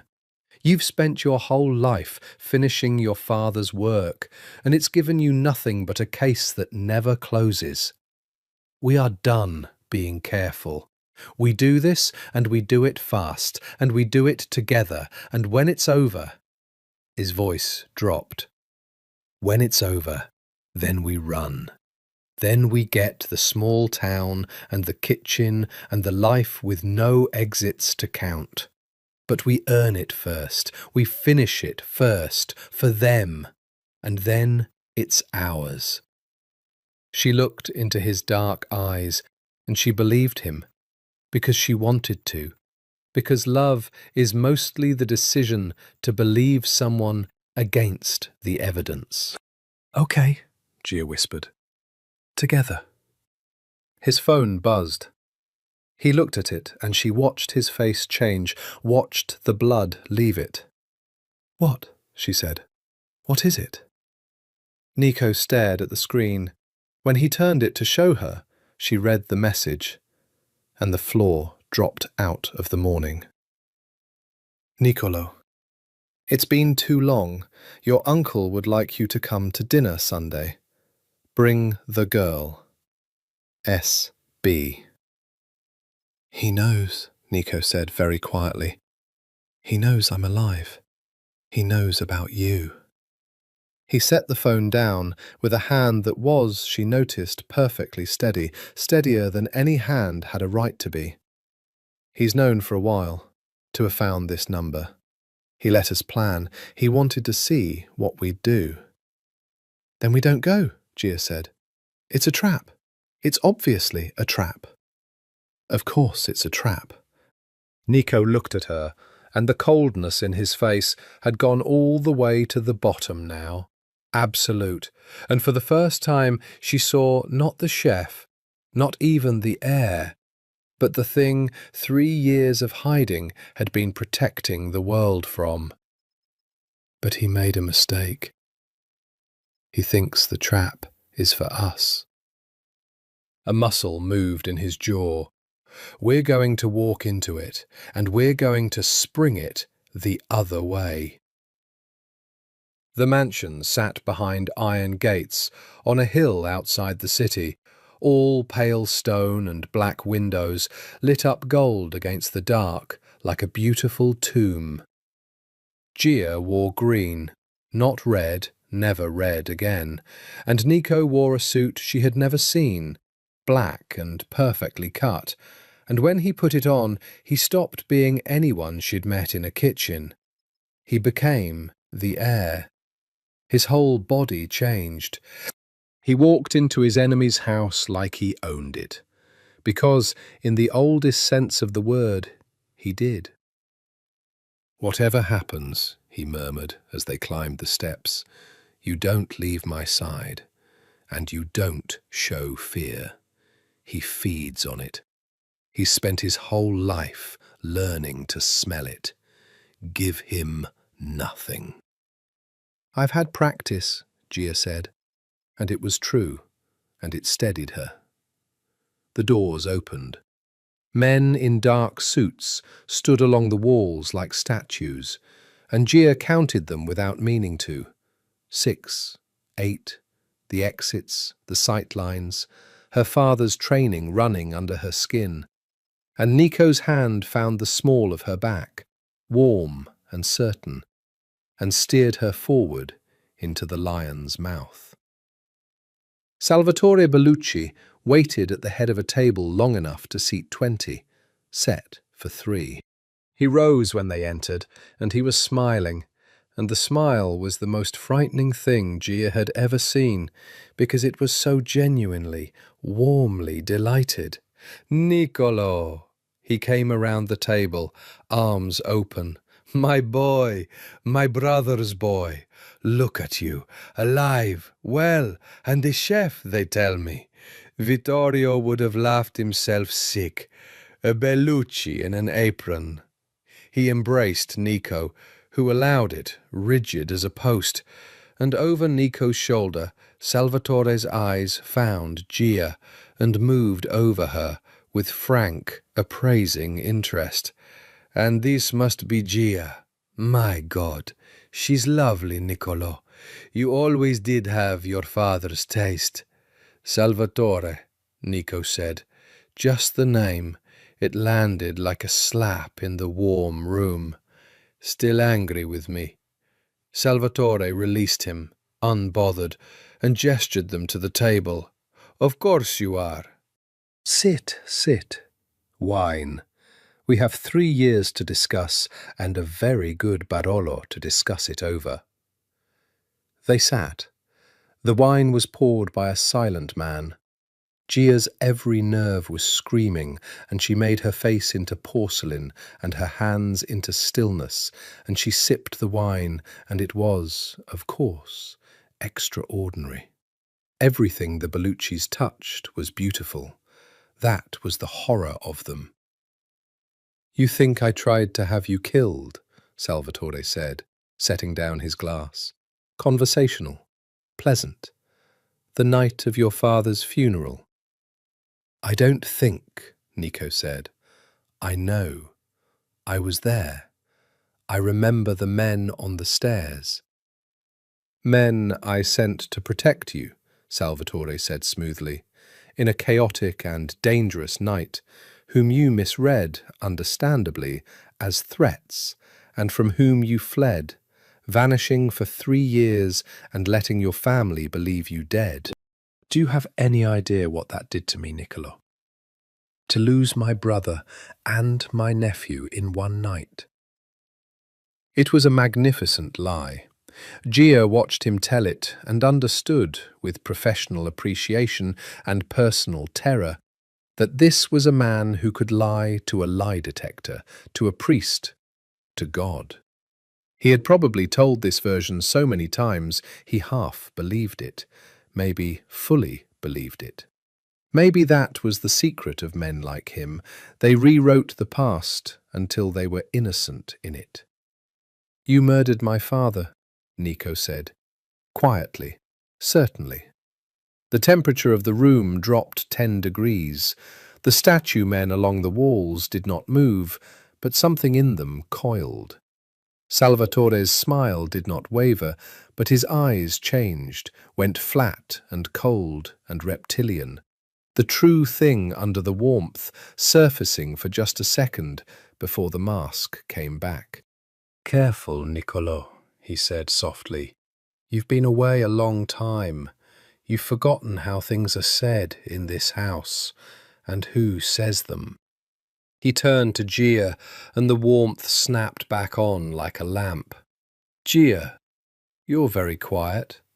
Niccolo tells me nothing about you, and my people tell me everything. Enzo Moretti's daughter, the detective who spent 30 years trying to bury us." He said it lightly, testing. "Tell me, are you here as my nephew's lover, or as your father's ghost?" The whole table waited. Gia felt Nico go rigid beside her. She set down her wine. She looked Salvatore Bellucci dead in the eye, and she gave him the truth, wrapped in a shape he wouldn't know what to do with. "Both," she said. "My father spent his life trying to destroy your family, and I fell in love with your nephew anyway. So I suppose you and I have the same problem, Mr. Bellucci. We both have to figure out what to do about the fact that Niccolo is the thing standing between us and what we each want." She held his gaze. "You want the chair. I want justice for my father, and Nico is in the way of both. So the question isn't whether I'm a lover or a ghost. The question is which of us he chooses to protect. And I think we both already know the answer, or you wouldn't have needed to invite me to dinner to look at me." Silence.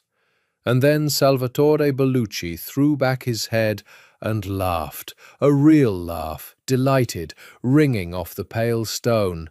"Oh," he said, wiping his eye, "oh, she's wonderful. Niccolo, she's wonderful. No wonder." He shook his head. Enso's daughter. He'd be so proud and so appalled.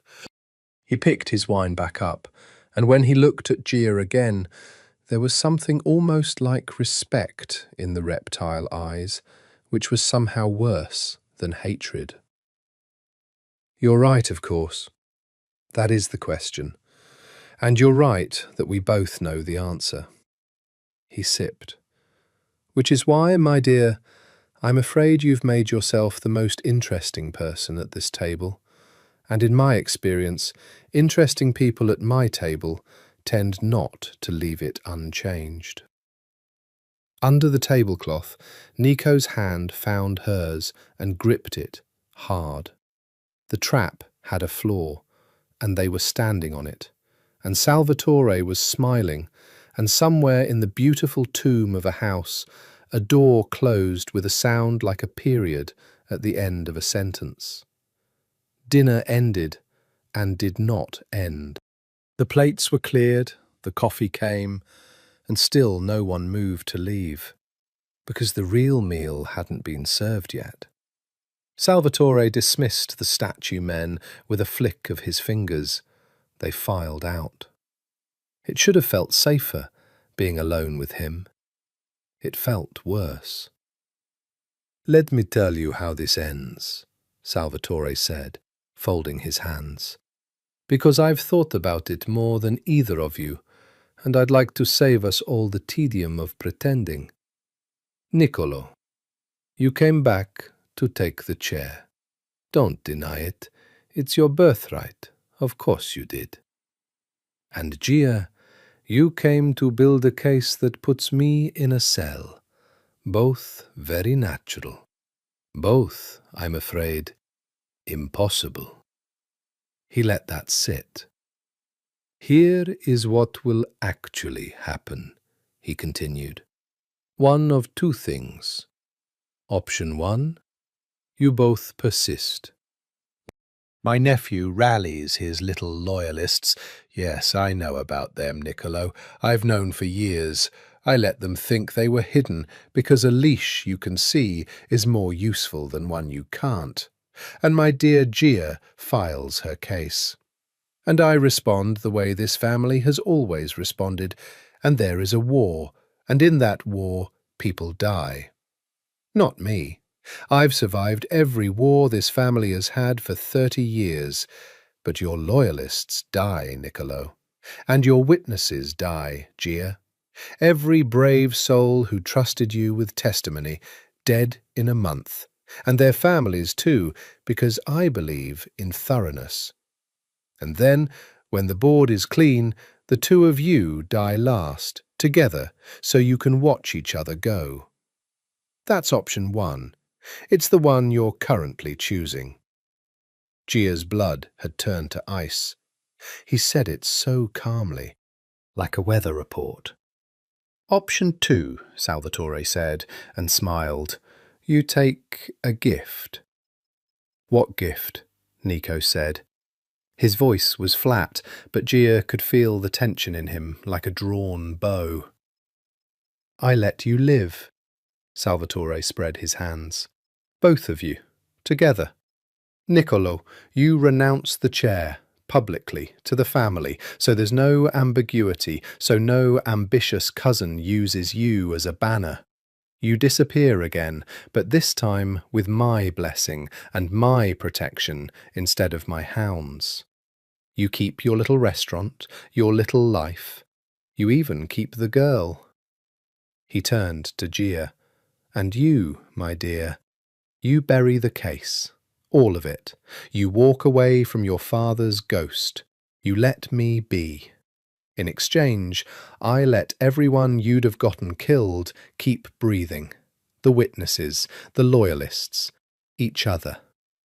He sat back. "You get love, I get peace, everybody lives. It's the most generous offer anyone in my position has ever made. My brother would have called me a sentimental fool." The room was silent, and the horror of it, Gia understood, was that it was tempting. It was genuinely, monstrously tempting. Everybody lives. The small town, the kitchen, the life with no exits. All they had to do was let the spider keep his web. "You'd let us go," Nico said slowly. "Just like that. The true heir, walking around alive, a threat to your chair forever. You expect me to believe you'd let me live? I expect you to believe that a live nephew who owes me his life and his woman's life is more useful to me than a dead martyr," Salvatore said. "I told you. I've thought about this more than you have." A dead Niccolo starts a war. A grateful, neutered, hidden Niccolo is simply my insurance policy that stays quiet forever, because the moment he moves, I collect everyone he loves. You'd be my hostage boy, a comfortable one, but a hostage. That's the deal. Your leash in exchange for your lives. Gia looked at Nico. Nico looked at the table, and she watched him consider it. She watched him actually consider it, and she couldn't blame him, because part of her was considering it too. Everybody lives. Wasn't that the whole point? Hadn't she said that dawn that she wanted to run, to burn the case, to want something for herself for once? But then she thought of the witnesses. Real people, some of whom she'd met. A woman named Rosa who'd seen a man killed and testified anyway, terrified, brave. If Gia buried the case, those people stayed exposed forever, dependent on the mercy of a man with no mercy in him. And the moment it stopped being convenient for Salvatore, the deal would evaporate, and Rosa would die in a parking lot. Deals with spiders were written in the spider's ink. "He's lying," Gia said. Both men looked at her. "Not about the offer," she said, holding Salvatore's gaze. "The offer's real. You'd let us live, as long as it's useful. But you can't help yourself, Mr. Bellucci. You said it yourself. You believe in thoroughness. A live heir is a loose end, and men like you don't sleep next to loose ends. You'd let us go, and you'd mean it, tonight and in a year or two, when the family got restless or someone whispered Nico's name, you'd tie the end off. Because that's what you are. It's not even malice, it's just hygiene." She stood up. "So thank you for the generous offer, but we're not going to take a deal from a man who'll break it the second it stops being convenient. We'd rather see the war coming than get it in our sleep." The silence after was total. Salvatore looked up at her, and for the first time the smile was completely gone, and what was underneath was very old and very patient and very cold. "Sit down, Miss Moretti," he said quietly. "You've just chosen option 1. The least you can do is finish your coffee before the dying starts." Nico rose too and took her hand, and there was something almost like pride burning in his eyes alongside the fear. "We're leaving," Nico said. "Now." "And Salvatore?" He leaned down, close to his uncle's ear, and whatever he said, Gia couldn't hear it, but she saw Salvatore's face change, saw a flicker of something that might have been the first real uncertainty of the evening. Then Nico straightened and took her out of that beautiful tomb, past the statue men, through the iron gates, into the ordinary night, alive for now, and out of time. "What did you say to him?" Gia asked. They were in the car, driving too fast down the hill, the mansion shrinking to a gold smear in the mirror. Nico's hands were tight on the wheel, and his jaw was set, and he didn't answer for a long moment. "I told him I knew where the body was," Nico said. "Whose body?" "My father's." He took a breath. Salvatore murdered him, but he didn't do it cleanly. My father didn't die in that funeral chaos. That's the lie. He died 2 days before, and Salvatore staged the rest. There's a body, Gia, the real one, with the real cause of death on it. And my father, who trusted no one, least of all his brother, left me a way to find it. A location. I've had it for 3 years and been too afraid to use it, because using it means proving Salvatore killed the head of the family. And that's the one crime this world doesn't forgive, not even in a Bellucci. Blood killing blood for the chair. If I can prove it, the loyalists don't just support me. The whole family turns on him, even his own men. Gia's mind raced ahead of him, the case builder in her already assembling it. That's it, she said. That's the thing. Forget my money maps, forget the racketeering case. That's years of appeals. But a body with forensic evidence that Salvatore killed his own brother? That's not a legal weapon. That's a weapon inside the family. That's the wedge. Which is why I've never touched it, Nico said grimly. Because the moment I go for that body, I'm all in. There's no more hiding, no more chef, no more narrow bed. It's him or me, all the way down. And I wasn't ready to be that person. He glanced at her. Until now. So where is it? He was quiet.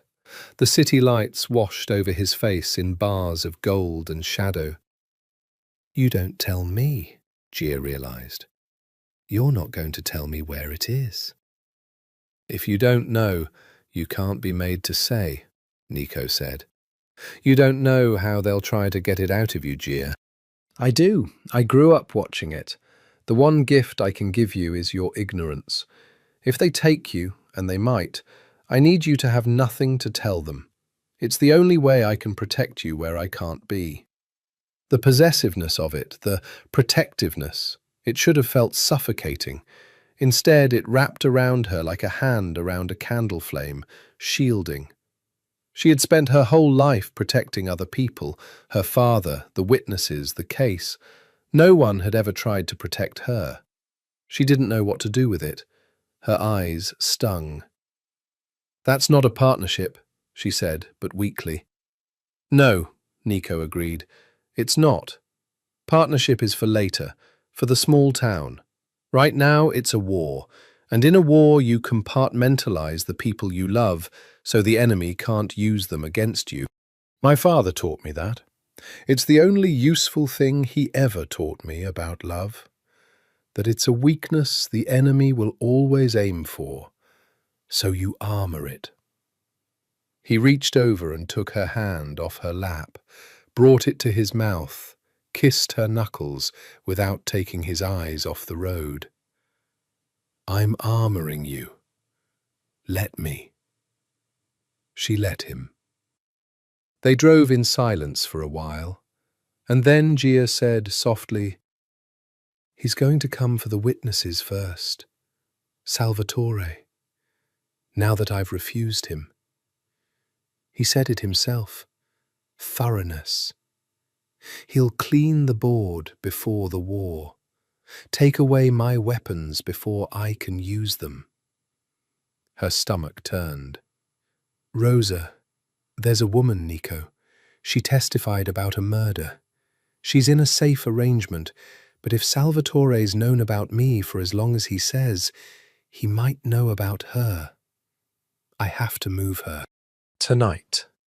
Then we move her tonight, Nico said, and turned the car and did not ask a single question about who Rosa was or why she mattered. Because Gia loved someone, and someone loved her, and that was reason enough. And Gia thought, watching his profile in the passing lights, that she had spent so long looking for justice that she'd forgotten to look for this, a person who would simply turn the car. But the spider had spun faster than either of them. When they reached the quiet street where Rosa lived under another name, there were already lights, red and blue, pulsing against the brick. Police tape, a coroner's van, its back doors open like a mouth. Gia was out of the car before it fully stopped. "Ma'am, you can't—" An officer caught her arm. "What happened?" Gia said. The woman who lives here, Rosa. What happened?" The officer's face was carefully blank in the way that meant the worst. "There's been an incident. If you knew the resident, we'll need— Is she alive?" The officer's silence was the answer. Gia stood on the cold street with the red and blue light washing over her, and something inside her that had been holding on for 6 months, since her father's funeral, since she picked up the torch, finally cracked all the way through. Rosa. Brave, terrified Rosa, who'd testified anyway. Dead because Gia had refused a spider's deal at a beautiful dinner table 3 hours ago. Dead because Gia had chosen the war. Nico's arms came around her from behind, and she realized she was shaking, and he held her together on the cold street, while the coroner's van waited with its mouth open. "This is my fault," she whispered. "I refused him. I said we'd rather see the war coming, and he just—" "No," Nico said fiercely, turning her, holding her face. "No, listen to me. She was dead the moment he decided she was useful to kill, and that was long before dinner. Men like my uncle don't respond to your choices, Gia. They act, and they let you think it was your choice, because your guilt is another leash. Don't pick it up. Do you hear me? Don't you dare pick it up." His eyes burned into hers. "Grieve her, then use it. That's the only thing that honors her now." Over his shoulder, across the street, Gia saw a car parked in the shadows, engine running, a man behind the wheel watching them, watching to see how she'd brake. She stopped shaking. She straightened up in Nico's arms, and she looked across the street at the watcher, and she let him see her face go from grief to something else. Something cold, something her father would have recognized, something Salvatore would recognize too when it was reported to him. "Okay," she said quietly. "War." Nico called them in. They came to a warehouse by the river that smelled of salt and rust, one at a time over the course of a night. Old men and young ones, men who'd served his father, men who'd been waiting 3 years for a phone to ring. Gia stood at Nico's side and watched them arrive, and she watched their faces when they saw him, and she understood something about the thing she'd fallen in love with. They knelt. Not all of them, not theatrically, but the old ones did, briefly, touching his hand, and the young ones stood straighter, and every single one of them looked at Niccolo Bellucci the way you look at something you'd been told was dead and buried and had prayed over anyway. He wasn't just an heir to them, he was a resurrection. He was Vittorio come back. He was the rightful thing in a world that had been wrong for 3 years. "They love you," Gia murmured. "They loved my father," Nico said. "I'm just the shape he left behind." But she saw how it moved him, how he had to work to keep his face still, and she loved him more for the working. There was a man named Aldo, grey and scarred, who had been her father's age and her father's enemy for 30 years, and when he was introduced to her and heard her name, he went very quiet. "Moretti," Aldo said. "Enzo Moretti's girl." "Yes." The old soldier studied her. "Your father put my brother in prison," he said. 1998, 15 years. My brother died in there." The warehouse went tense. Nico shifted his weight. Gia held the old man's gaze and did not flinch. "I'm sorry about your brother," she said, "but I won't apologize for my father. He did his job. Your brother did his. That's the world you both chose." She paused. "I didn't choose it, and neither did Nico, not really. So maybe we get to build a different one. Or maybe you can't get past your brother. In which case, tell me now, because I won't stand next to a man who's deciding whether to put a knife in me over something that happened when I was a child." Silence. Then, slowly, Aldo smiled, a hard, weathered smile. "Vittorio would have liked you," he said. "God help us all." And he stepped back, and the tension broke, and Gia let out a breath she hadn't known she was holding. Nico's hand found the small of her back.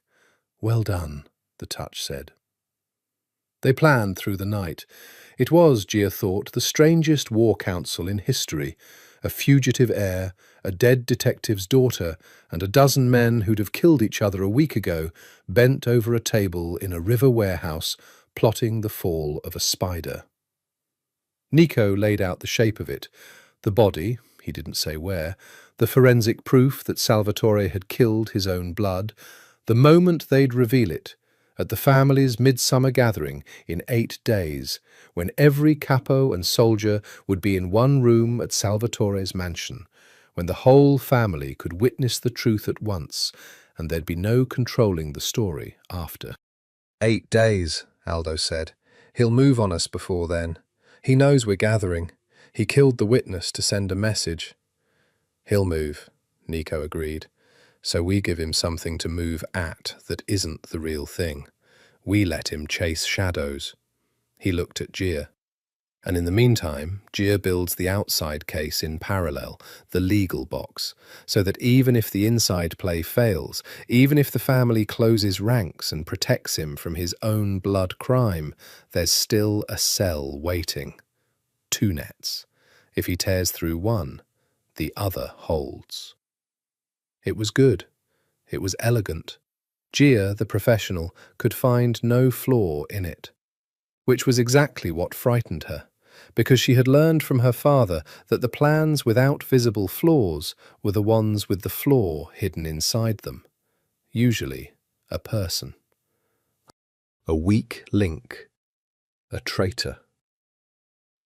She looked around the warehouse at the dozen loyal faces, and she thought, Salvatore let the loyalists think they were hidden.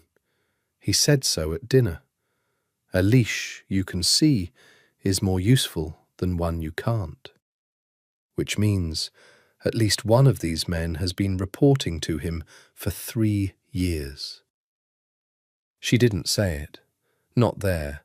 Not with all of them listening. But later, in the car, she said it to Nico. "There's a leak," she said. "In the loyalists. Has to be. Salvatore knew about them for years. That doesn't happen without someone talking." Nico's hands tightened on the wheel. "I know." "You know?" "I've always known there might be. My father used to say you build your inner circle, assuming one of them is already sold. It doesn't paralyze you. You just structure everything so the traitor never has the whole picture." He glanced at her. "It's why I won't tell you where the body is. It's why I didn't tell them either tonight. Only I know.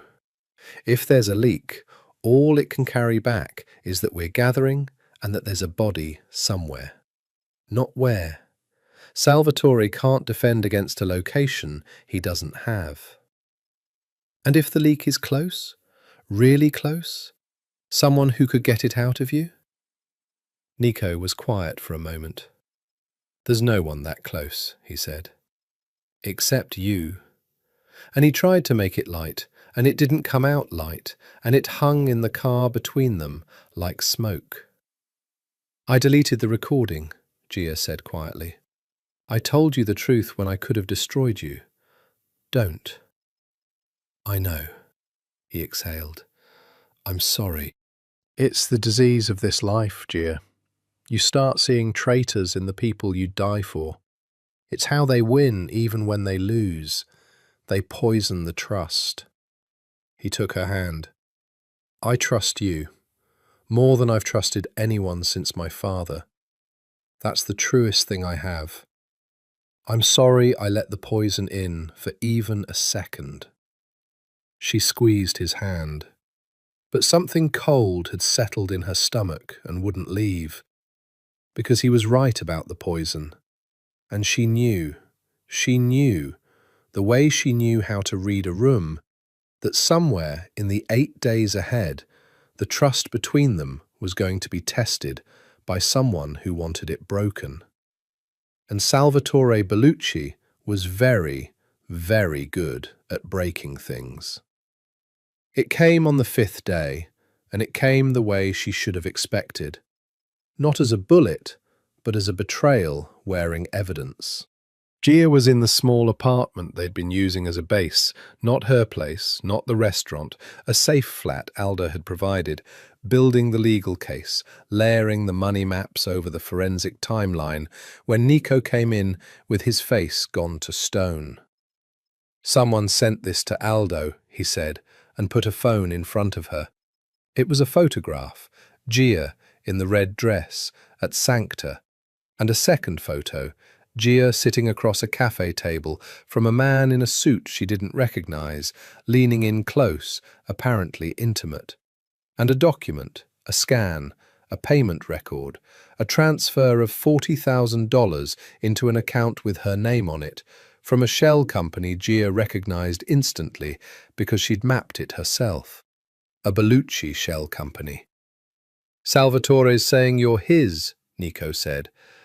His voice was terrible in its evenness.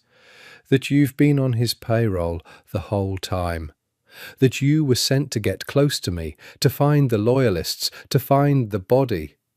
That the anti-mafia daughter is a legend, a cover, and you're actually his asset. And this whole thing, us, all of it, has been a Bellucci operation to draw the true heir out of hiding. He set his hands flat on the table. Aldo wants you dead. Half the loyalists want you dead. They think you're the leak. They think you're worse than the leak. They think you're the whole trap. Gia stared at the phone. The $40,000. The intimate cafe photo. It was good work. It was professional work. The kind she did herself, and she recognized the craftsmanship of it, even as it closed around her throat. The cafe photo is doctored, or it's from years ago. That's not... I don't even know that man, she said, and heard how it sounded, heard the exact frequency of a guilty person protesting, because the truth always sounds like a lie when someone's built a better lie next to it. The money, Nico. I could put $40,000 in your name with an afternoon and a shell company. You know I could. It's the easiest thing in the world to fake. I know, Nico said. She stopped. I know it's fake, he said. I know you're not his. I know it the way I know my own name. My real one. He didn't move. But knowing it and being able to prove it to a room full of frightened men who already hate you are two very different things. And Salvatore knows that. This isn't meant to convince me, Gia. He knows I won't believe it. It's meant to convince them. It's meant to make my own men turn on you, so that I have to choose, defend you and lose the loyalists who think I'm blinded by a Bellucci plant, or sacrifice you to keep them. Either way, he wins. Either I lose my army, or I lose my... His voice caught just slightly.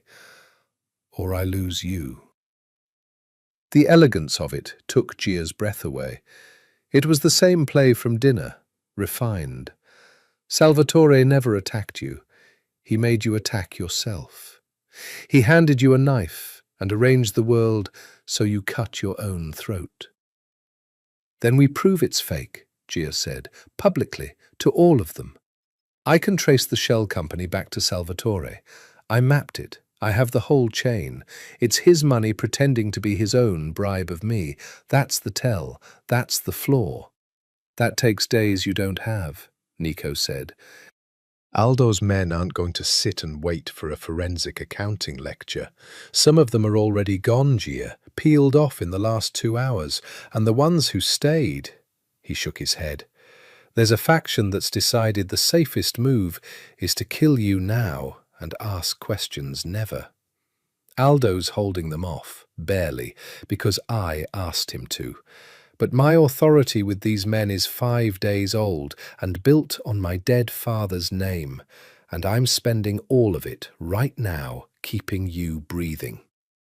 Gia looked at the man she loved, spending the only currency he had, his father's legacy, his army, his war, to buy her one more day of life against the accusation that she was the enemy. And the horror of it was that from the outside she was the perfect enemy. Enemy's daughter, access to the heir. Deleted a recording no one could verify had existed. Every true thing about her fit the false story perfectly. You should give me up, she said. Nico's head came up. Listen to me. Tactically, you should hand me over. It's what the situation demands. Keep your army, keep your war, take down your uncle for your father. That's what you came back to do, and I'm the thing making it impossible. Salvatore's right. I am in the way of your whole family this time, not just him.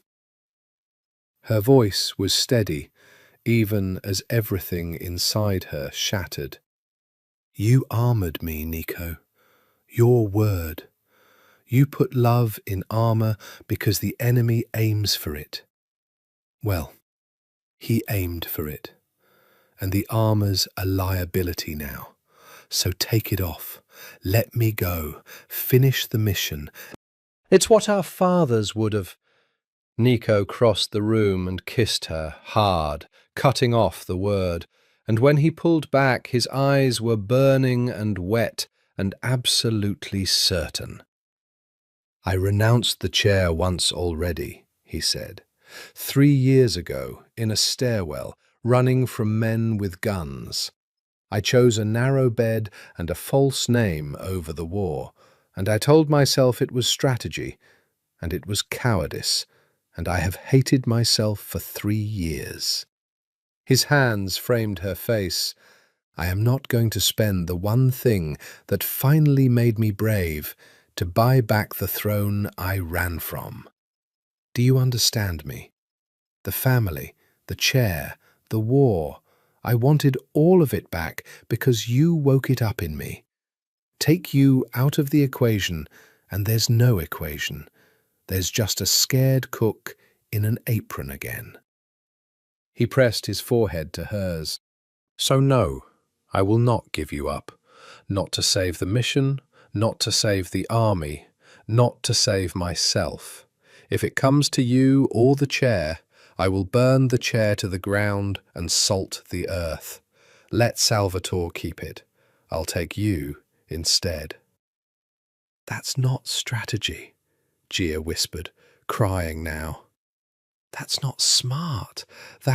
It's love, Nico said. It's a weakness the enemy will always aim for, and I'm done armoring it.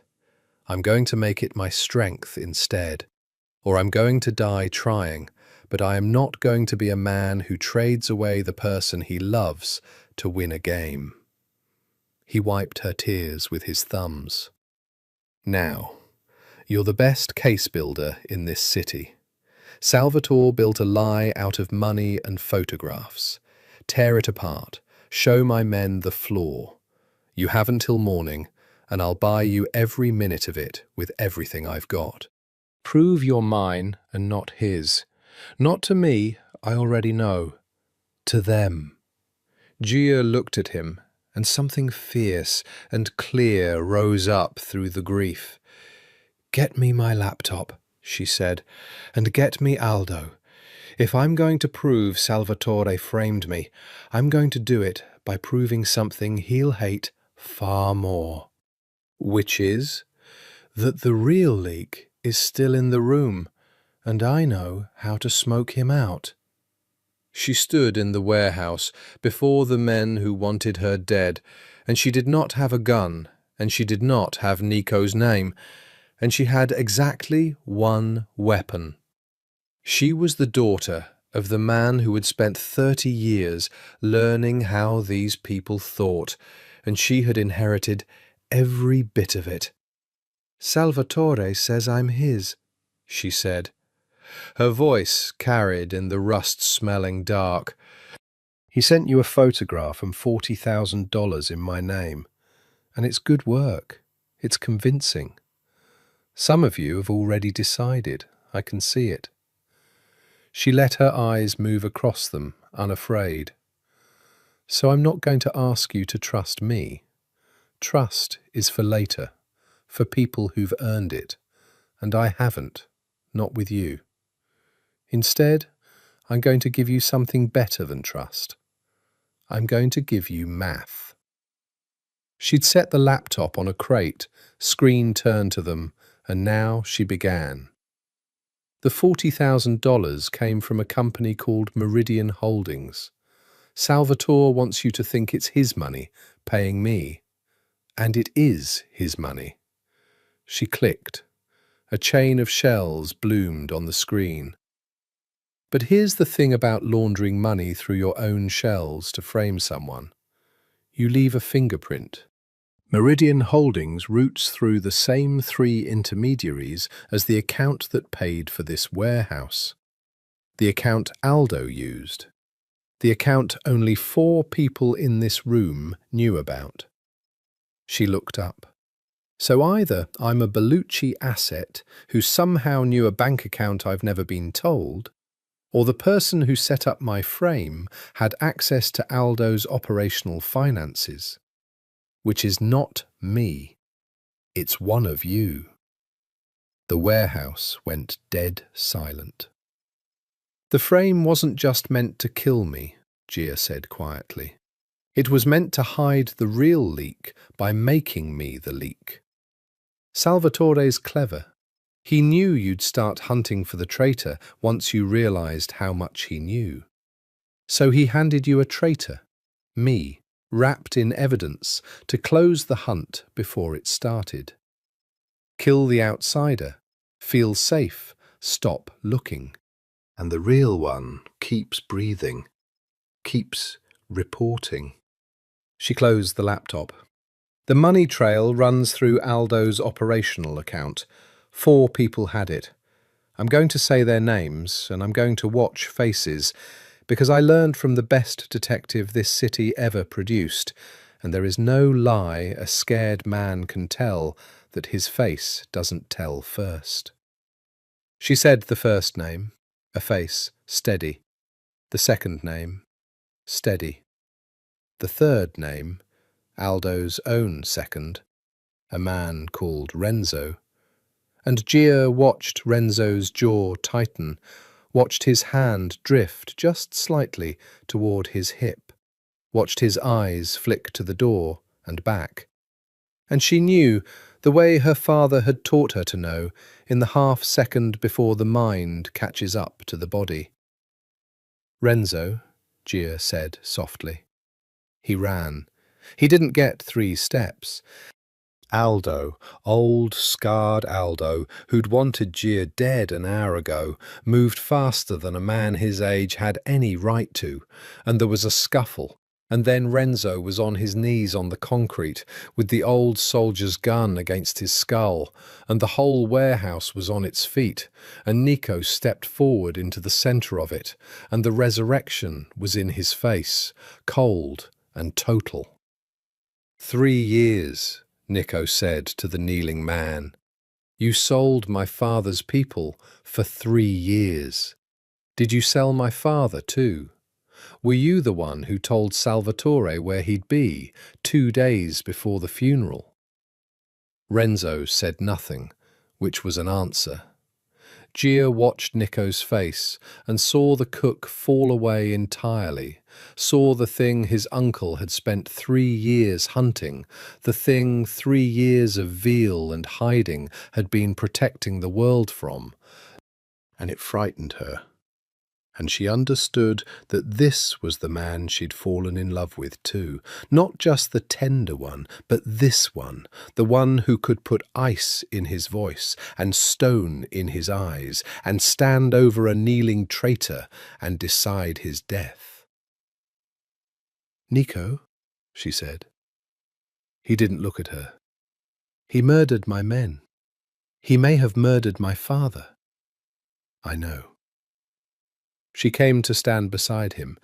She didn't touch his gun arm, didn't try to stop it, because that wasn't her place, and it wouldn't have worked.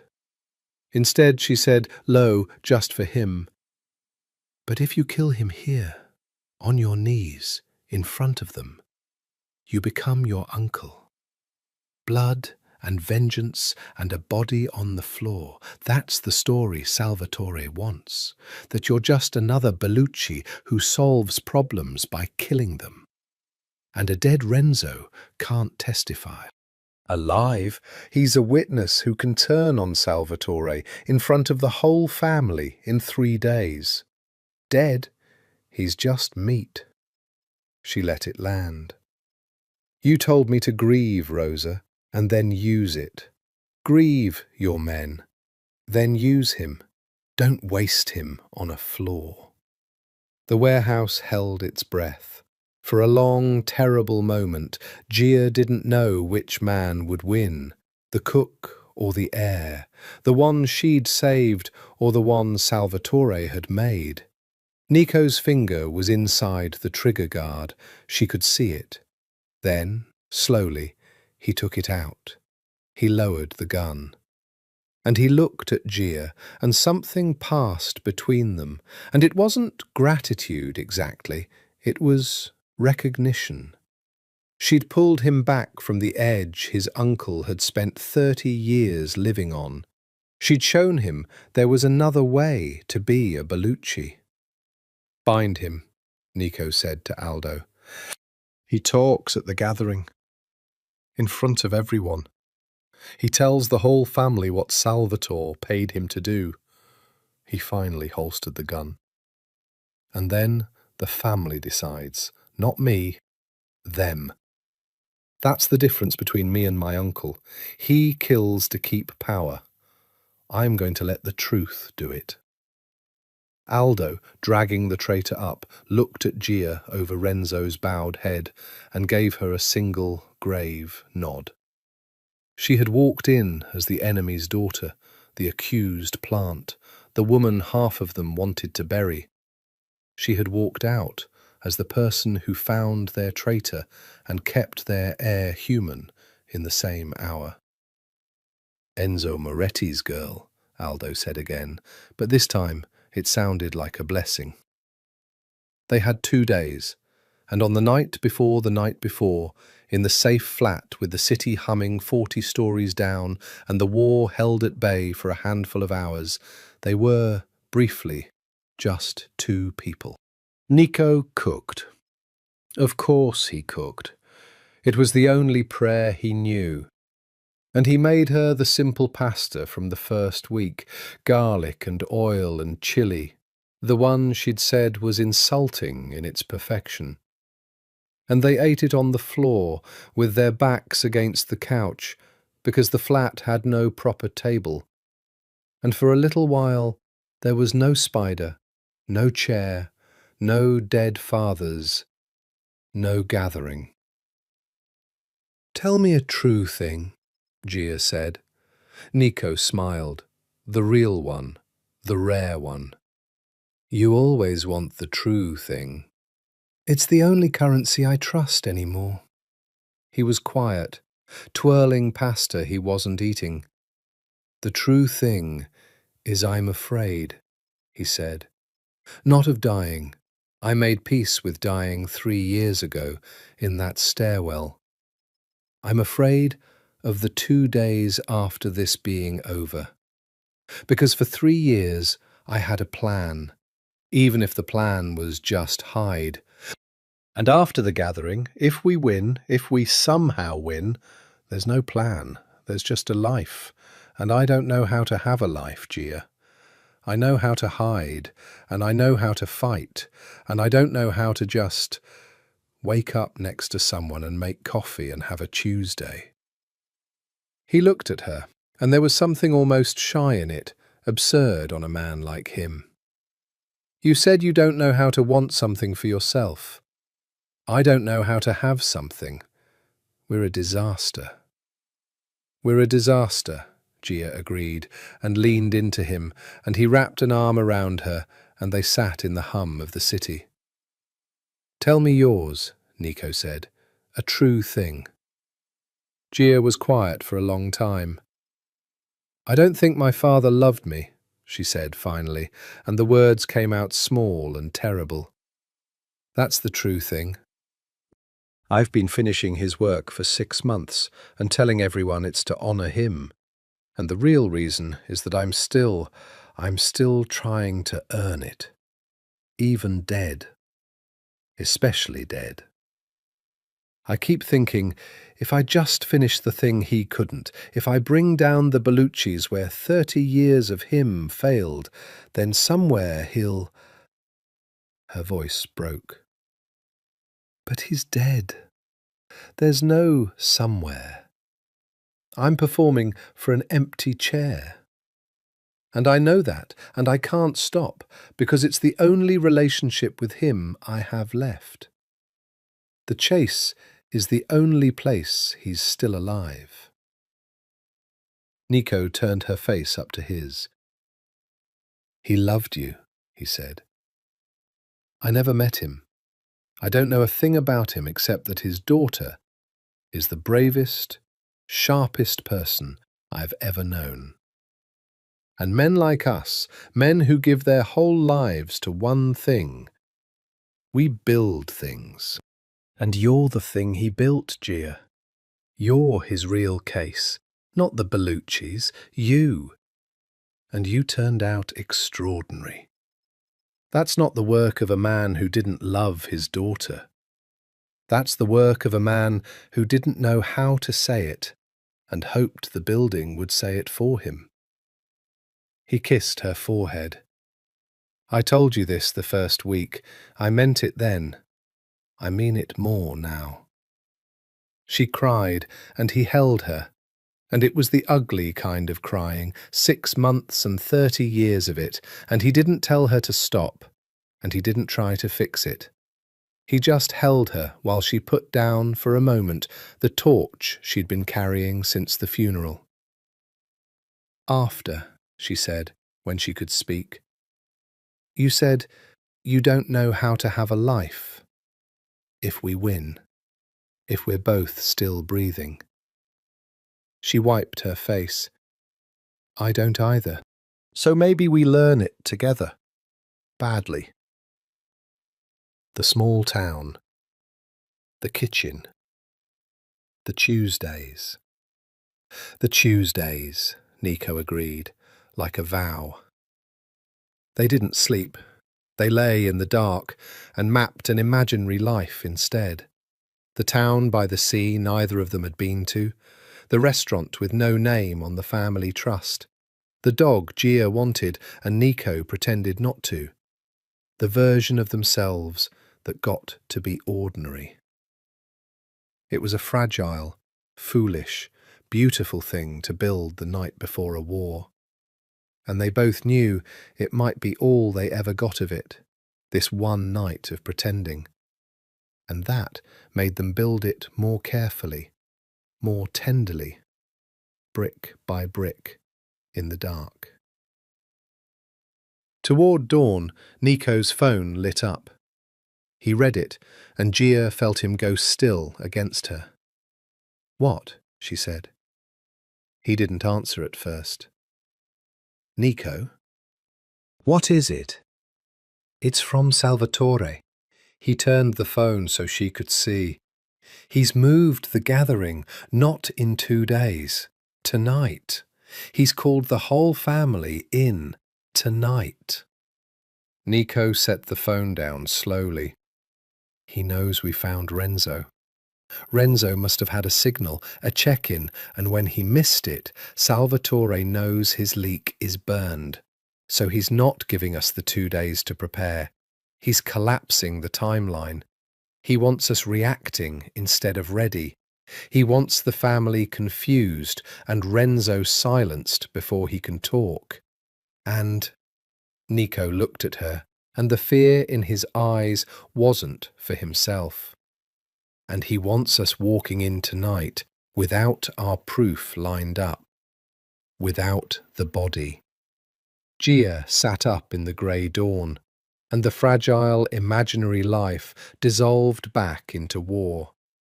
"Then we get the body today," she said. "Whatever it takes, because if we walk into that gathering without it, Renzo's word against Salvatore's is just an accusation. The body is the only thing that turns an accusation into a verdict." Nico stared at the wall for a long moment. Then he stood and began to dress, and his hands were steady, and she understood he had made a decision. "Get up," he said. "You're coming with me. I said I'd keep you ignorant to protect you, but if I die today getting my father out of the ground, someone has to know where he is." He looked at her, and it was the deepest trust he had, laid bare. "It's going to be you."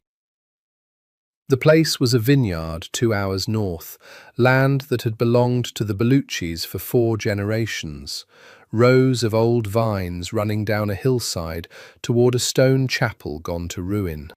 It was beautiful in the flat morning light, and it was, Nico told her quietly as they drove up the dirt track, where his family had buried its dead for 100 years. And its secrets. "My father left me a riddle," Nico said. "Not a location, a riddle, in case it fell into the wrong hands. It took me a year to solve it, sitting in that room above the restaurant. It points here, to a grave that isn't marked in a plot full of marked ones. He knew Salvatore would kill him. He knew Salvatore would stage it. So before he died, he arranged for the truth to be buried where only I would think to look." "How could he arrange his own—" "He didn't bury himself, Gia." Nico's hands were tight on the wheel.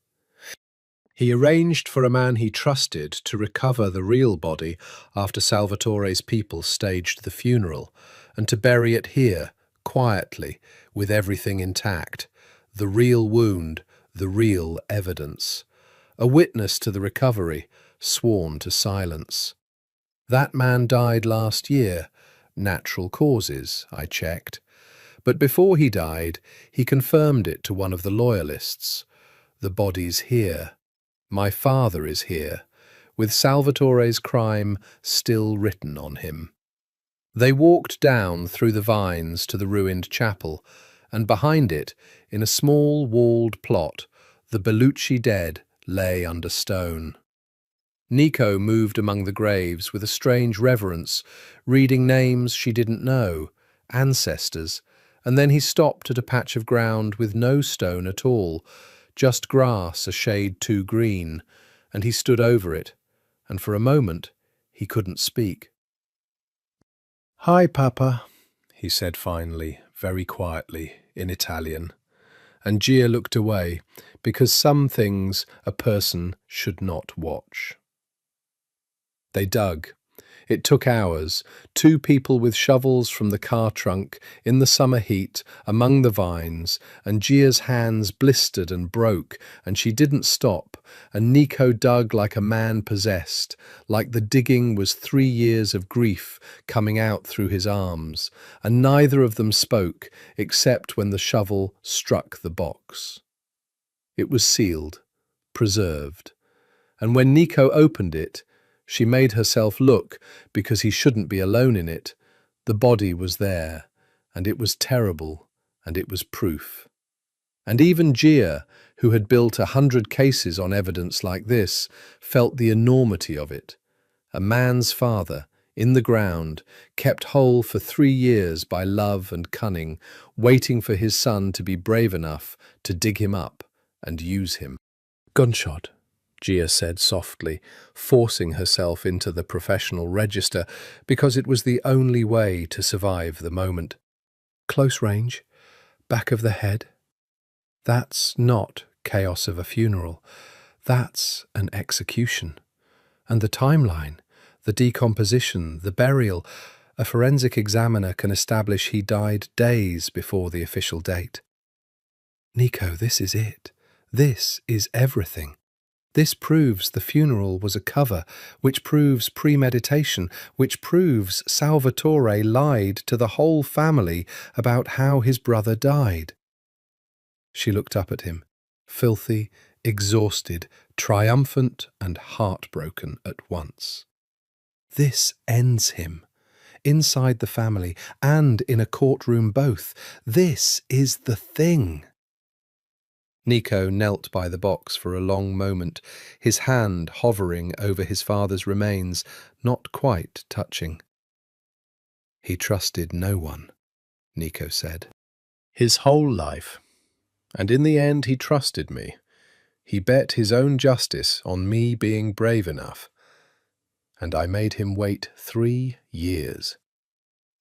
His voice cracked. 3 years, Papa. I'm sorry. I was afraid."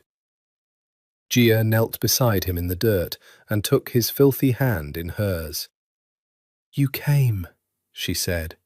"You're here. You were afraid for 3 years and then you stopped. And that's not weakness. That's the bravest kind of brave. The kind that has to beat fear every single day to show up. He didn't bet on a man who was never afraid. He bet on you. And you came." She squeezed his hand. "Now let's make it count. Let's take your father to the gathering and let him testify." Nico looked at her, and something settled in his face, some final peace. "Okay," he said. They photographed everything, Gia's phone, methodical, the case builder's discipline, angles and details, and the terrible, clear proof. They took a sample, carefully, that a forensic examiner could date. And they closed the box, gently, and Nico said goodbye to his father in the ruined chapel with the vines going gold around them.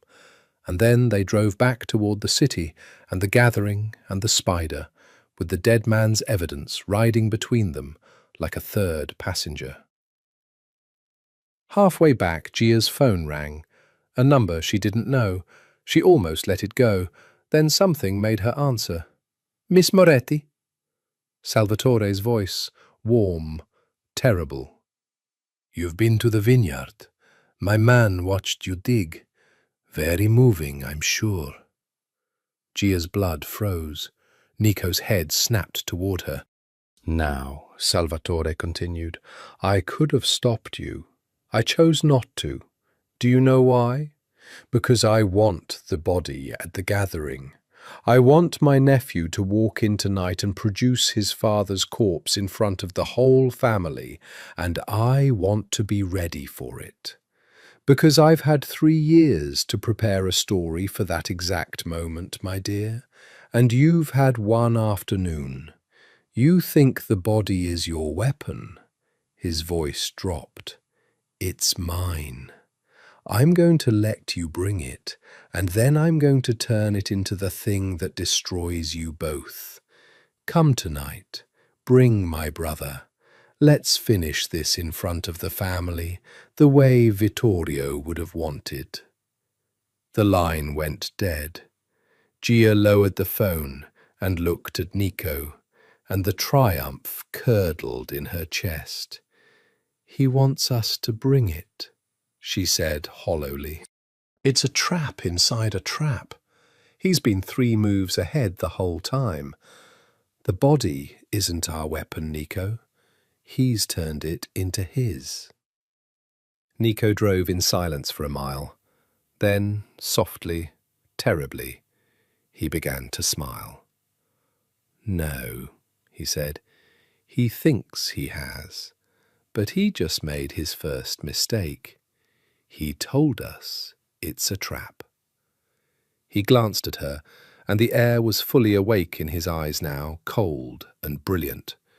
Which means we don't spring his trap. We spring the one he doesn't know we have.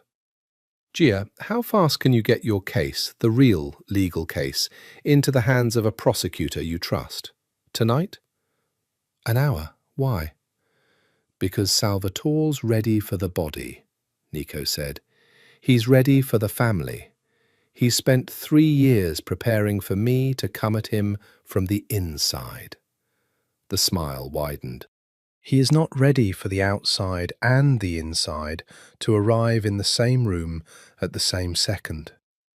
He never believed the daughter of Enzo Moretti was real. He thinks you're a lever I love. He has no idea you're a loaded gun. The mansion blazed with light.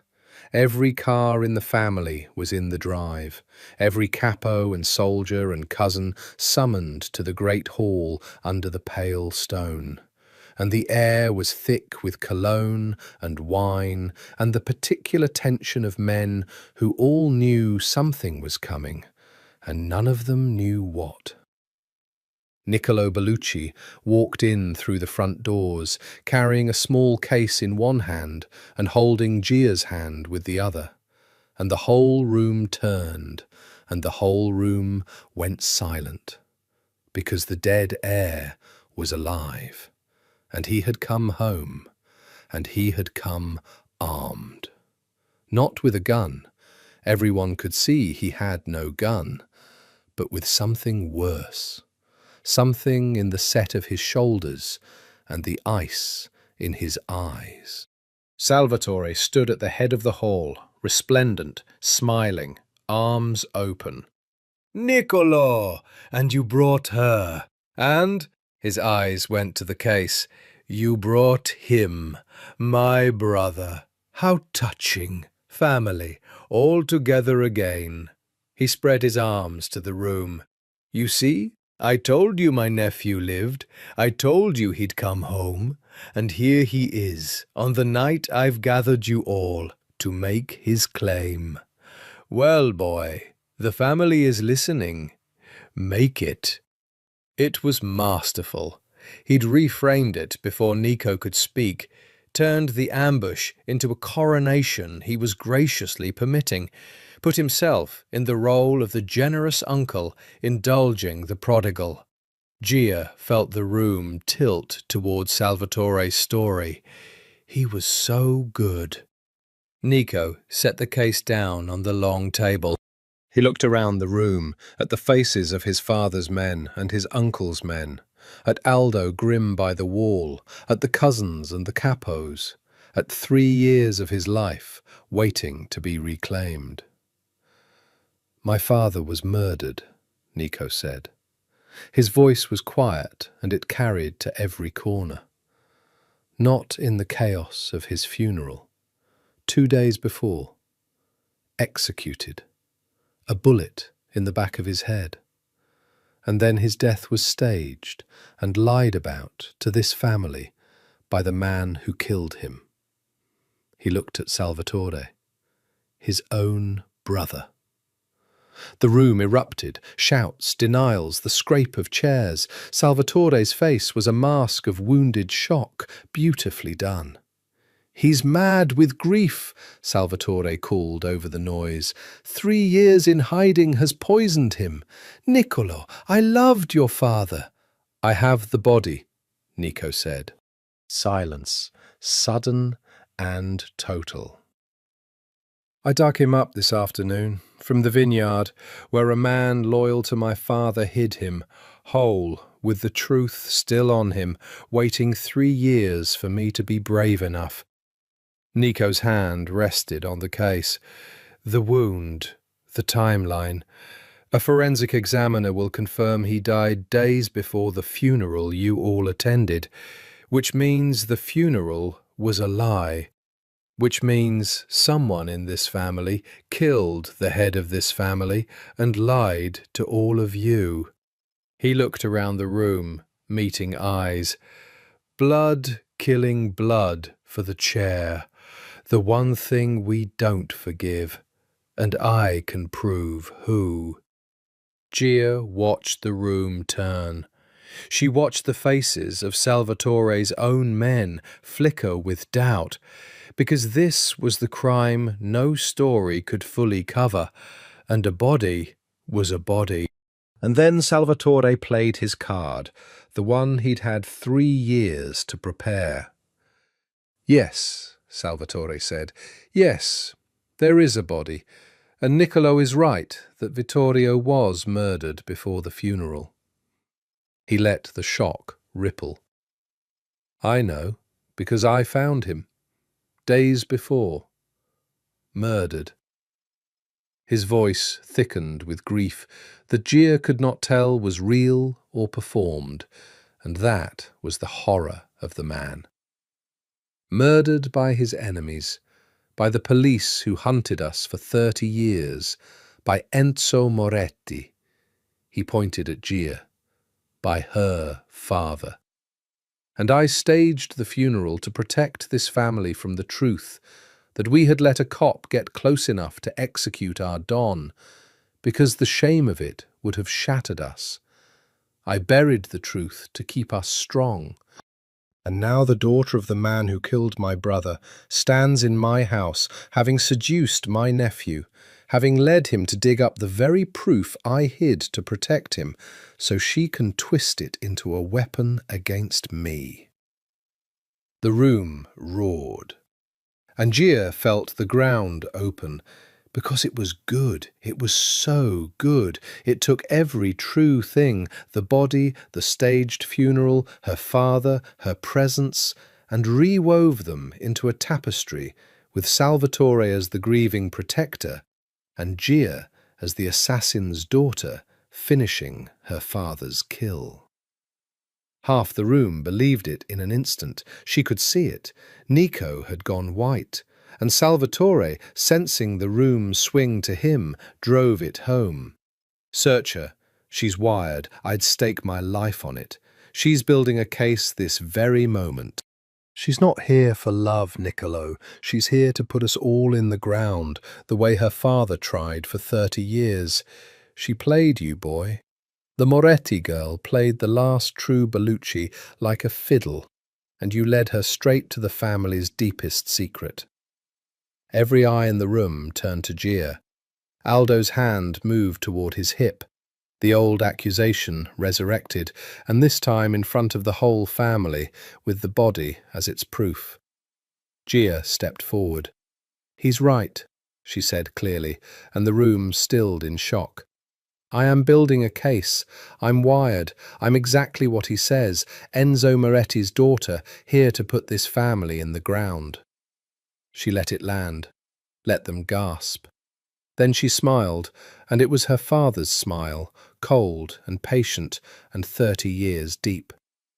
"But he's lying about how your Don died, and I can prove it. Because unlike Salvatore, I don't need you to believe me. I have forensics, and I have something better." She turned toward the great doors. "I have a phone call I made 2 hours ago." The doors opened, and a prosecutor walked in, flanked by federal agents, badges out, a warrant in her hand, into the heart of the Bellucci gathering, into the room Salvatore had so carefully controlled. And behind them came more agents, and the trap Salvatore had built for the inside had never once accounted for the outside, arriving through the front door at the exact same second.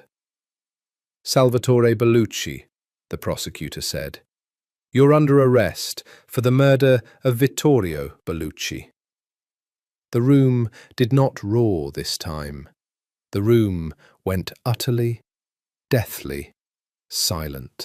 Because Salvatore had prepared a story for the family. He had not prepared one for the state. For one heartbeat, no one moved.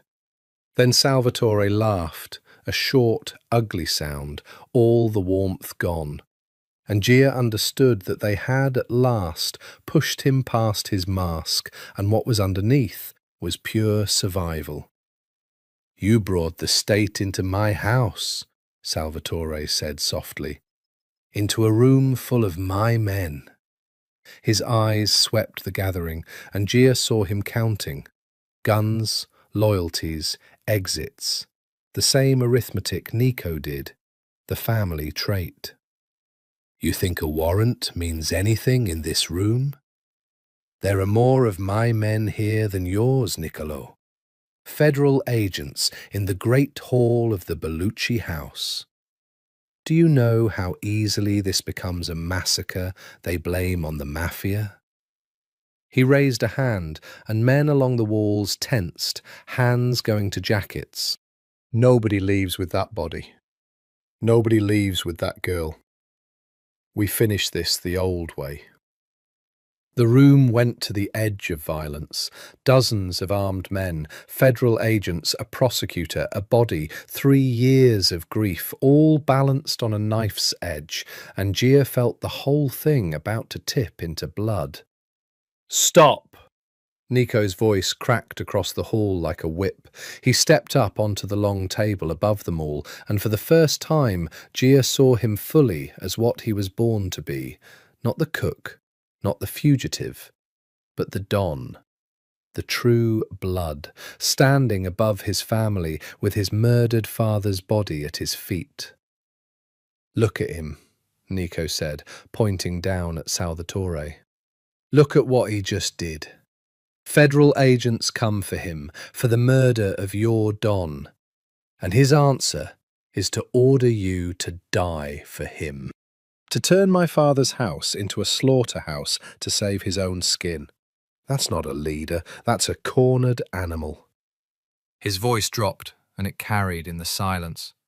"My father built this family for 40 years. He trusted no one, but he trusted his blood to be worth something. And his brother put a bullet in the back of his head for a chair. I have the proof at my feet. The state has the proof in that warrant. You can die tonight defending the man who murdered your Don, or you can stand down and let the truth be the truth, and let me, Vittorio's son, the blood you all knelt to as a child, lead this family back into the light." Silence. And then, slowly, Aldo stepped forward from the wall. The old soldier who'd wanted Gia dead a week ago, who'd lost a brother to her father.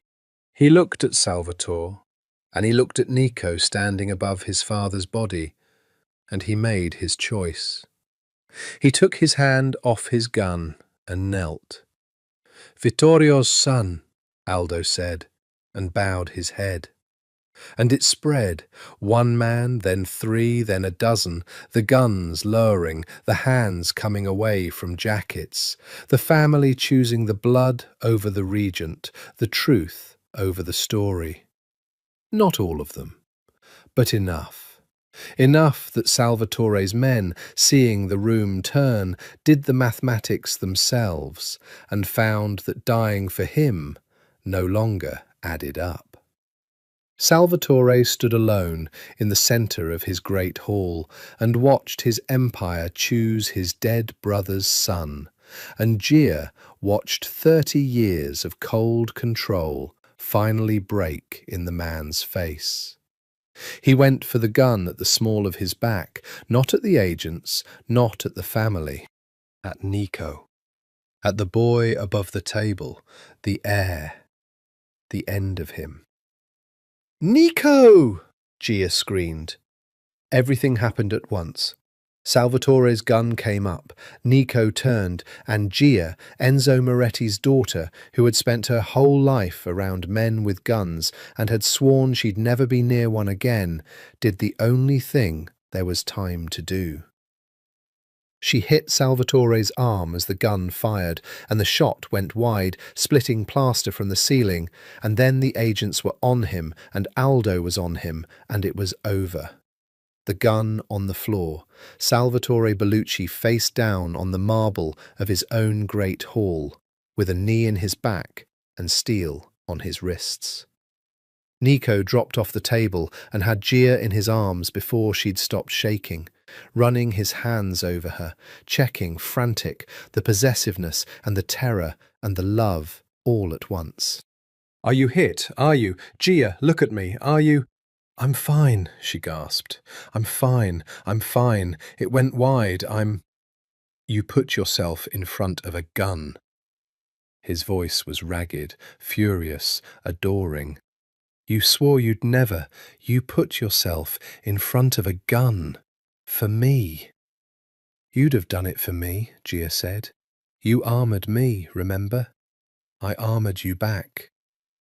Nico pressed his forehead to hers, both of them shaking, in the ruin of the gathering, surrounded by federal agents and kneeling loyalists, and the man who'd tried to murder them both being dragged from his own house in chains. Salvatore, hauled to his feet, found Gia's eyes across the hall. And even now, even beaten, even in cuffs, he smiled, a last small, terrible smile. "You think this is the end," he said. "You think a warrant and a body finish it. My dear girl, in this family, an arrest is just the beginning of a very long negotiation. I have lawyers who'll bury your forensics in appeals for a decade. I have men outside this room. And your nephew, Niccolo," the smile turned to Nico, "now sits in the chair. The chair of a man who solves problems with murder. How long, boy, before you're just another Bellucci with blood on his hands? How long before she looks at you the way she looked at me?" He let them hold that. "Blood is blood. You'll see. You'll become me. It's in the ground you're standing on." They took him away. The doors closed behind him, and in the sudden quiet of the great hall, Nico stood among his father's men, the true Don at last. Everything he'd run from for 3 years, finally his. The chair, the family, the power, the name.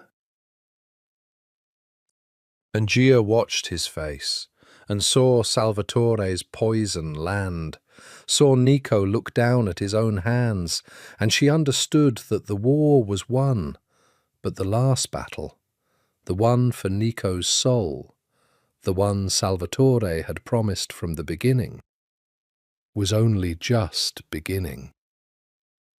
Salvatore was wrong about one thing. He was right that the arrest was a beginning, not an end. The lawyers came, as promised. The appeals began. The forensic dating of Vittorio Bellucci's body held. It was ironclad, the one thing no lawyer could argue away, the wound and the timeline written in bone. And the murder charge stuck. And Salvatore Bellucci would die in a cell, slowly, over the decade of appeals he'd promised, which was a fitting kind of justice. The patient man, made to be patient forever, in a room with only one exit and no way through it. But he was wrong about the other thing, the thing he'd been most sure of. You'll become me. Because on the morning after the gathering, Niccolo Bellucci, Don of the family now, the blood restored, sitting in his father's chair with his father's men kneeling, stood up from the chair and walked out of the mansion and gave it away. He gave it to Aldo, to the loyalists, to a council of the old blood, with rules his father should have written and never did. Out of the drugs, out of the worst of it, legitimate businesses first, the restaurants and the vineyards and the honest money, the family dragged blinking into a smaller, cleaner life. It would take years, it might fail, some of them would hate him for it. But he would not sit in the chair his uncle had murdered for. He'd seen what the chair did to blood. You could have kept it, Gia said. They were in the car, driving out of the city, north past the vineyard where his father now rested properly at last, under a stone with his real name and real dates in the sun. The power, all of it. You were born to it. I was born to run from it, Nico said. For 3 years I thought that was cowardice. Now I think it was the only sane thing my body ever did. He glanced at her, and the ice was gone from his eyes, had been gone since the morning, replaced by something she'd only seen in flashes before. Peace. Salvatore said I'd become him. Blood is blood, the ground I'm standing on. But he was wrong about the ground. You get to choose which ground you stand on. My father chose the family. Salvatore chose the chair. I'm choosing. He reached over and took her hand, kissed her scarred knuckles, the blisters from the digging still healing. I'm choosing the Tuesdays. Gia laughed, wet and sudden. The Tuesdays. The town by the sea. The restaurant with no name on any trust. The dog you want and I pretend not to. He smiled. The real one, unguarded now, permanent. I don't know how to have a life, Gia. I told you. I know how to hide and I know how to fight. But I figure I've got someone who doesn't know how to want things for herself. And I don't know how to have things. And between the two of us, that's almost one functional person. We can learn it, badly, together. She looked out the window at the country going gold and green in the summer light, and she thought about her father. She'd finished it, the thing he couldn't. 30 years he'd chased the Belluccis, and his daughter had brought them down, not with a badge, not the way he'd have done it, but down all the same. The torch could go out now. She'd carried it to the end. And she found, to her surprise, that she didn't feel the empty triumph she'd braced for. She felt something quieter. Not that she'd earned his love at last. She understood now she'd always had it, in the only language he knew, the language of a man who built things and hoped the building would speak. She was his real case. She'd turned out extraordinary. That was the love. It had been there the whole time. I talked to him, she said, this morning at the vineyard while you were with your father. I talked to mine. I told him it's done. And I told him I'm not going to keep chasing it, that I'm going to go, be happy instead. That I think that's what he actually wanted, even if he never knew how to say it. Her voice caught. It felt like he was listening. Nico's hand tightened on hers. He was, he said. They drove north, the two of them, out of the world of penthouses and nightclubs and mansions, out of the world of guns and power and mafia families, out of the beautiful dark that had made them and nearly killed them both. 2 children who'd carried their dead father's unfinished business, finally setting it down. A hidden heir who'd stopped hiding and then, having become the thing he'd hidden from, chose to walk away from it. An investigator's daughter who'd finished the case and discovered, in the finishing, that she'd been loved the whole time. The town, when they found it, was small and worn and salt-bleached. A fishing town that had forgotten to become fashionable, with a harbour and a church and a shuttered restaurant on the waterfront, with a for sale sign gone grey in the weather. Nico stopped the car. He looked at it for a long time, the peeling paint, the good bones, the light coming off the water into the empty windows. There, he said. There, Gia agreed. He'd cook. She could see it already, the whole shape of it. He'd cook the simple things, the veal and the pasta that was insulting in its perfection, and she'd keep the books. Honest books, for once, boring, beautiful, honest numbers. And there'd be a dog, and there'd be Tuesdays, ordinary and safe and theirs, and no one would sit with their back to the wall because there'd be no reason to count the exits anymore. It wouldn't be perfect.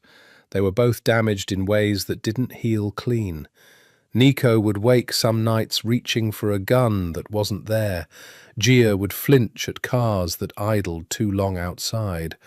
The past would send its ghosts, an appeal, a headline, a face from the old life passing through town. They knew that. They'd made their peace with it the night before the war, on the floor with the cold pasta, building the imaginary life brick by careful brick. It was less than imaginary now. It was real, and real things have cracks. But it was theirs, chosen, standing on ground they'd picked themselves. Nico turned off the engine. In the sudden quiet, the sea and the gulls and Gia's breathing beside him. "Tell me a true thing," he said. Gia smiled. She leaned across the seat and kissed him, slow and certain. The man who'd cooked her 3 courses on a rainy night 3 years and a whole lifetime ago. The man who'd noticed all the exits and lied about patio furniture.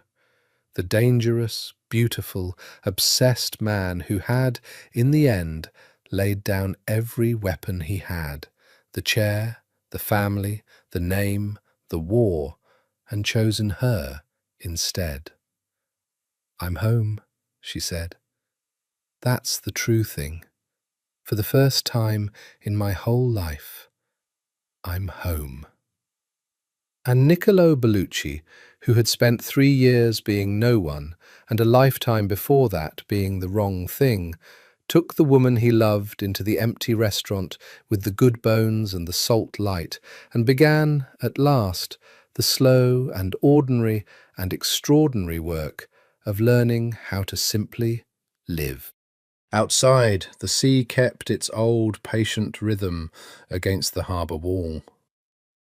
The for sale sign came down that afternoon, and somewhere far to the south, in a cell with a single exit and no way through it, the spider waited out his decade, and the empire he'd murdered for softened, slowly, into something almost clean, run by old soldiers trying to become better men in the name of a Don who'd walked away.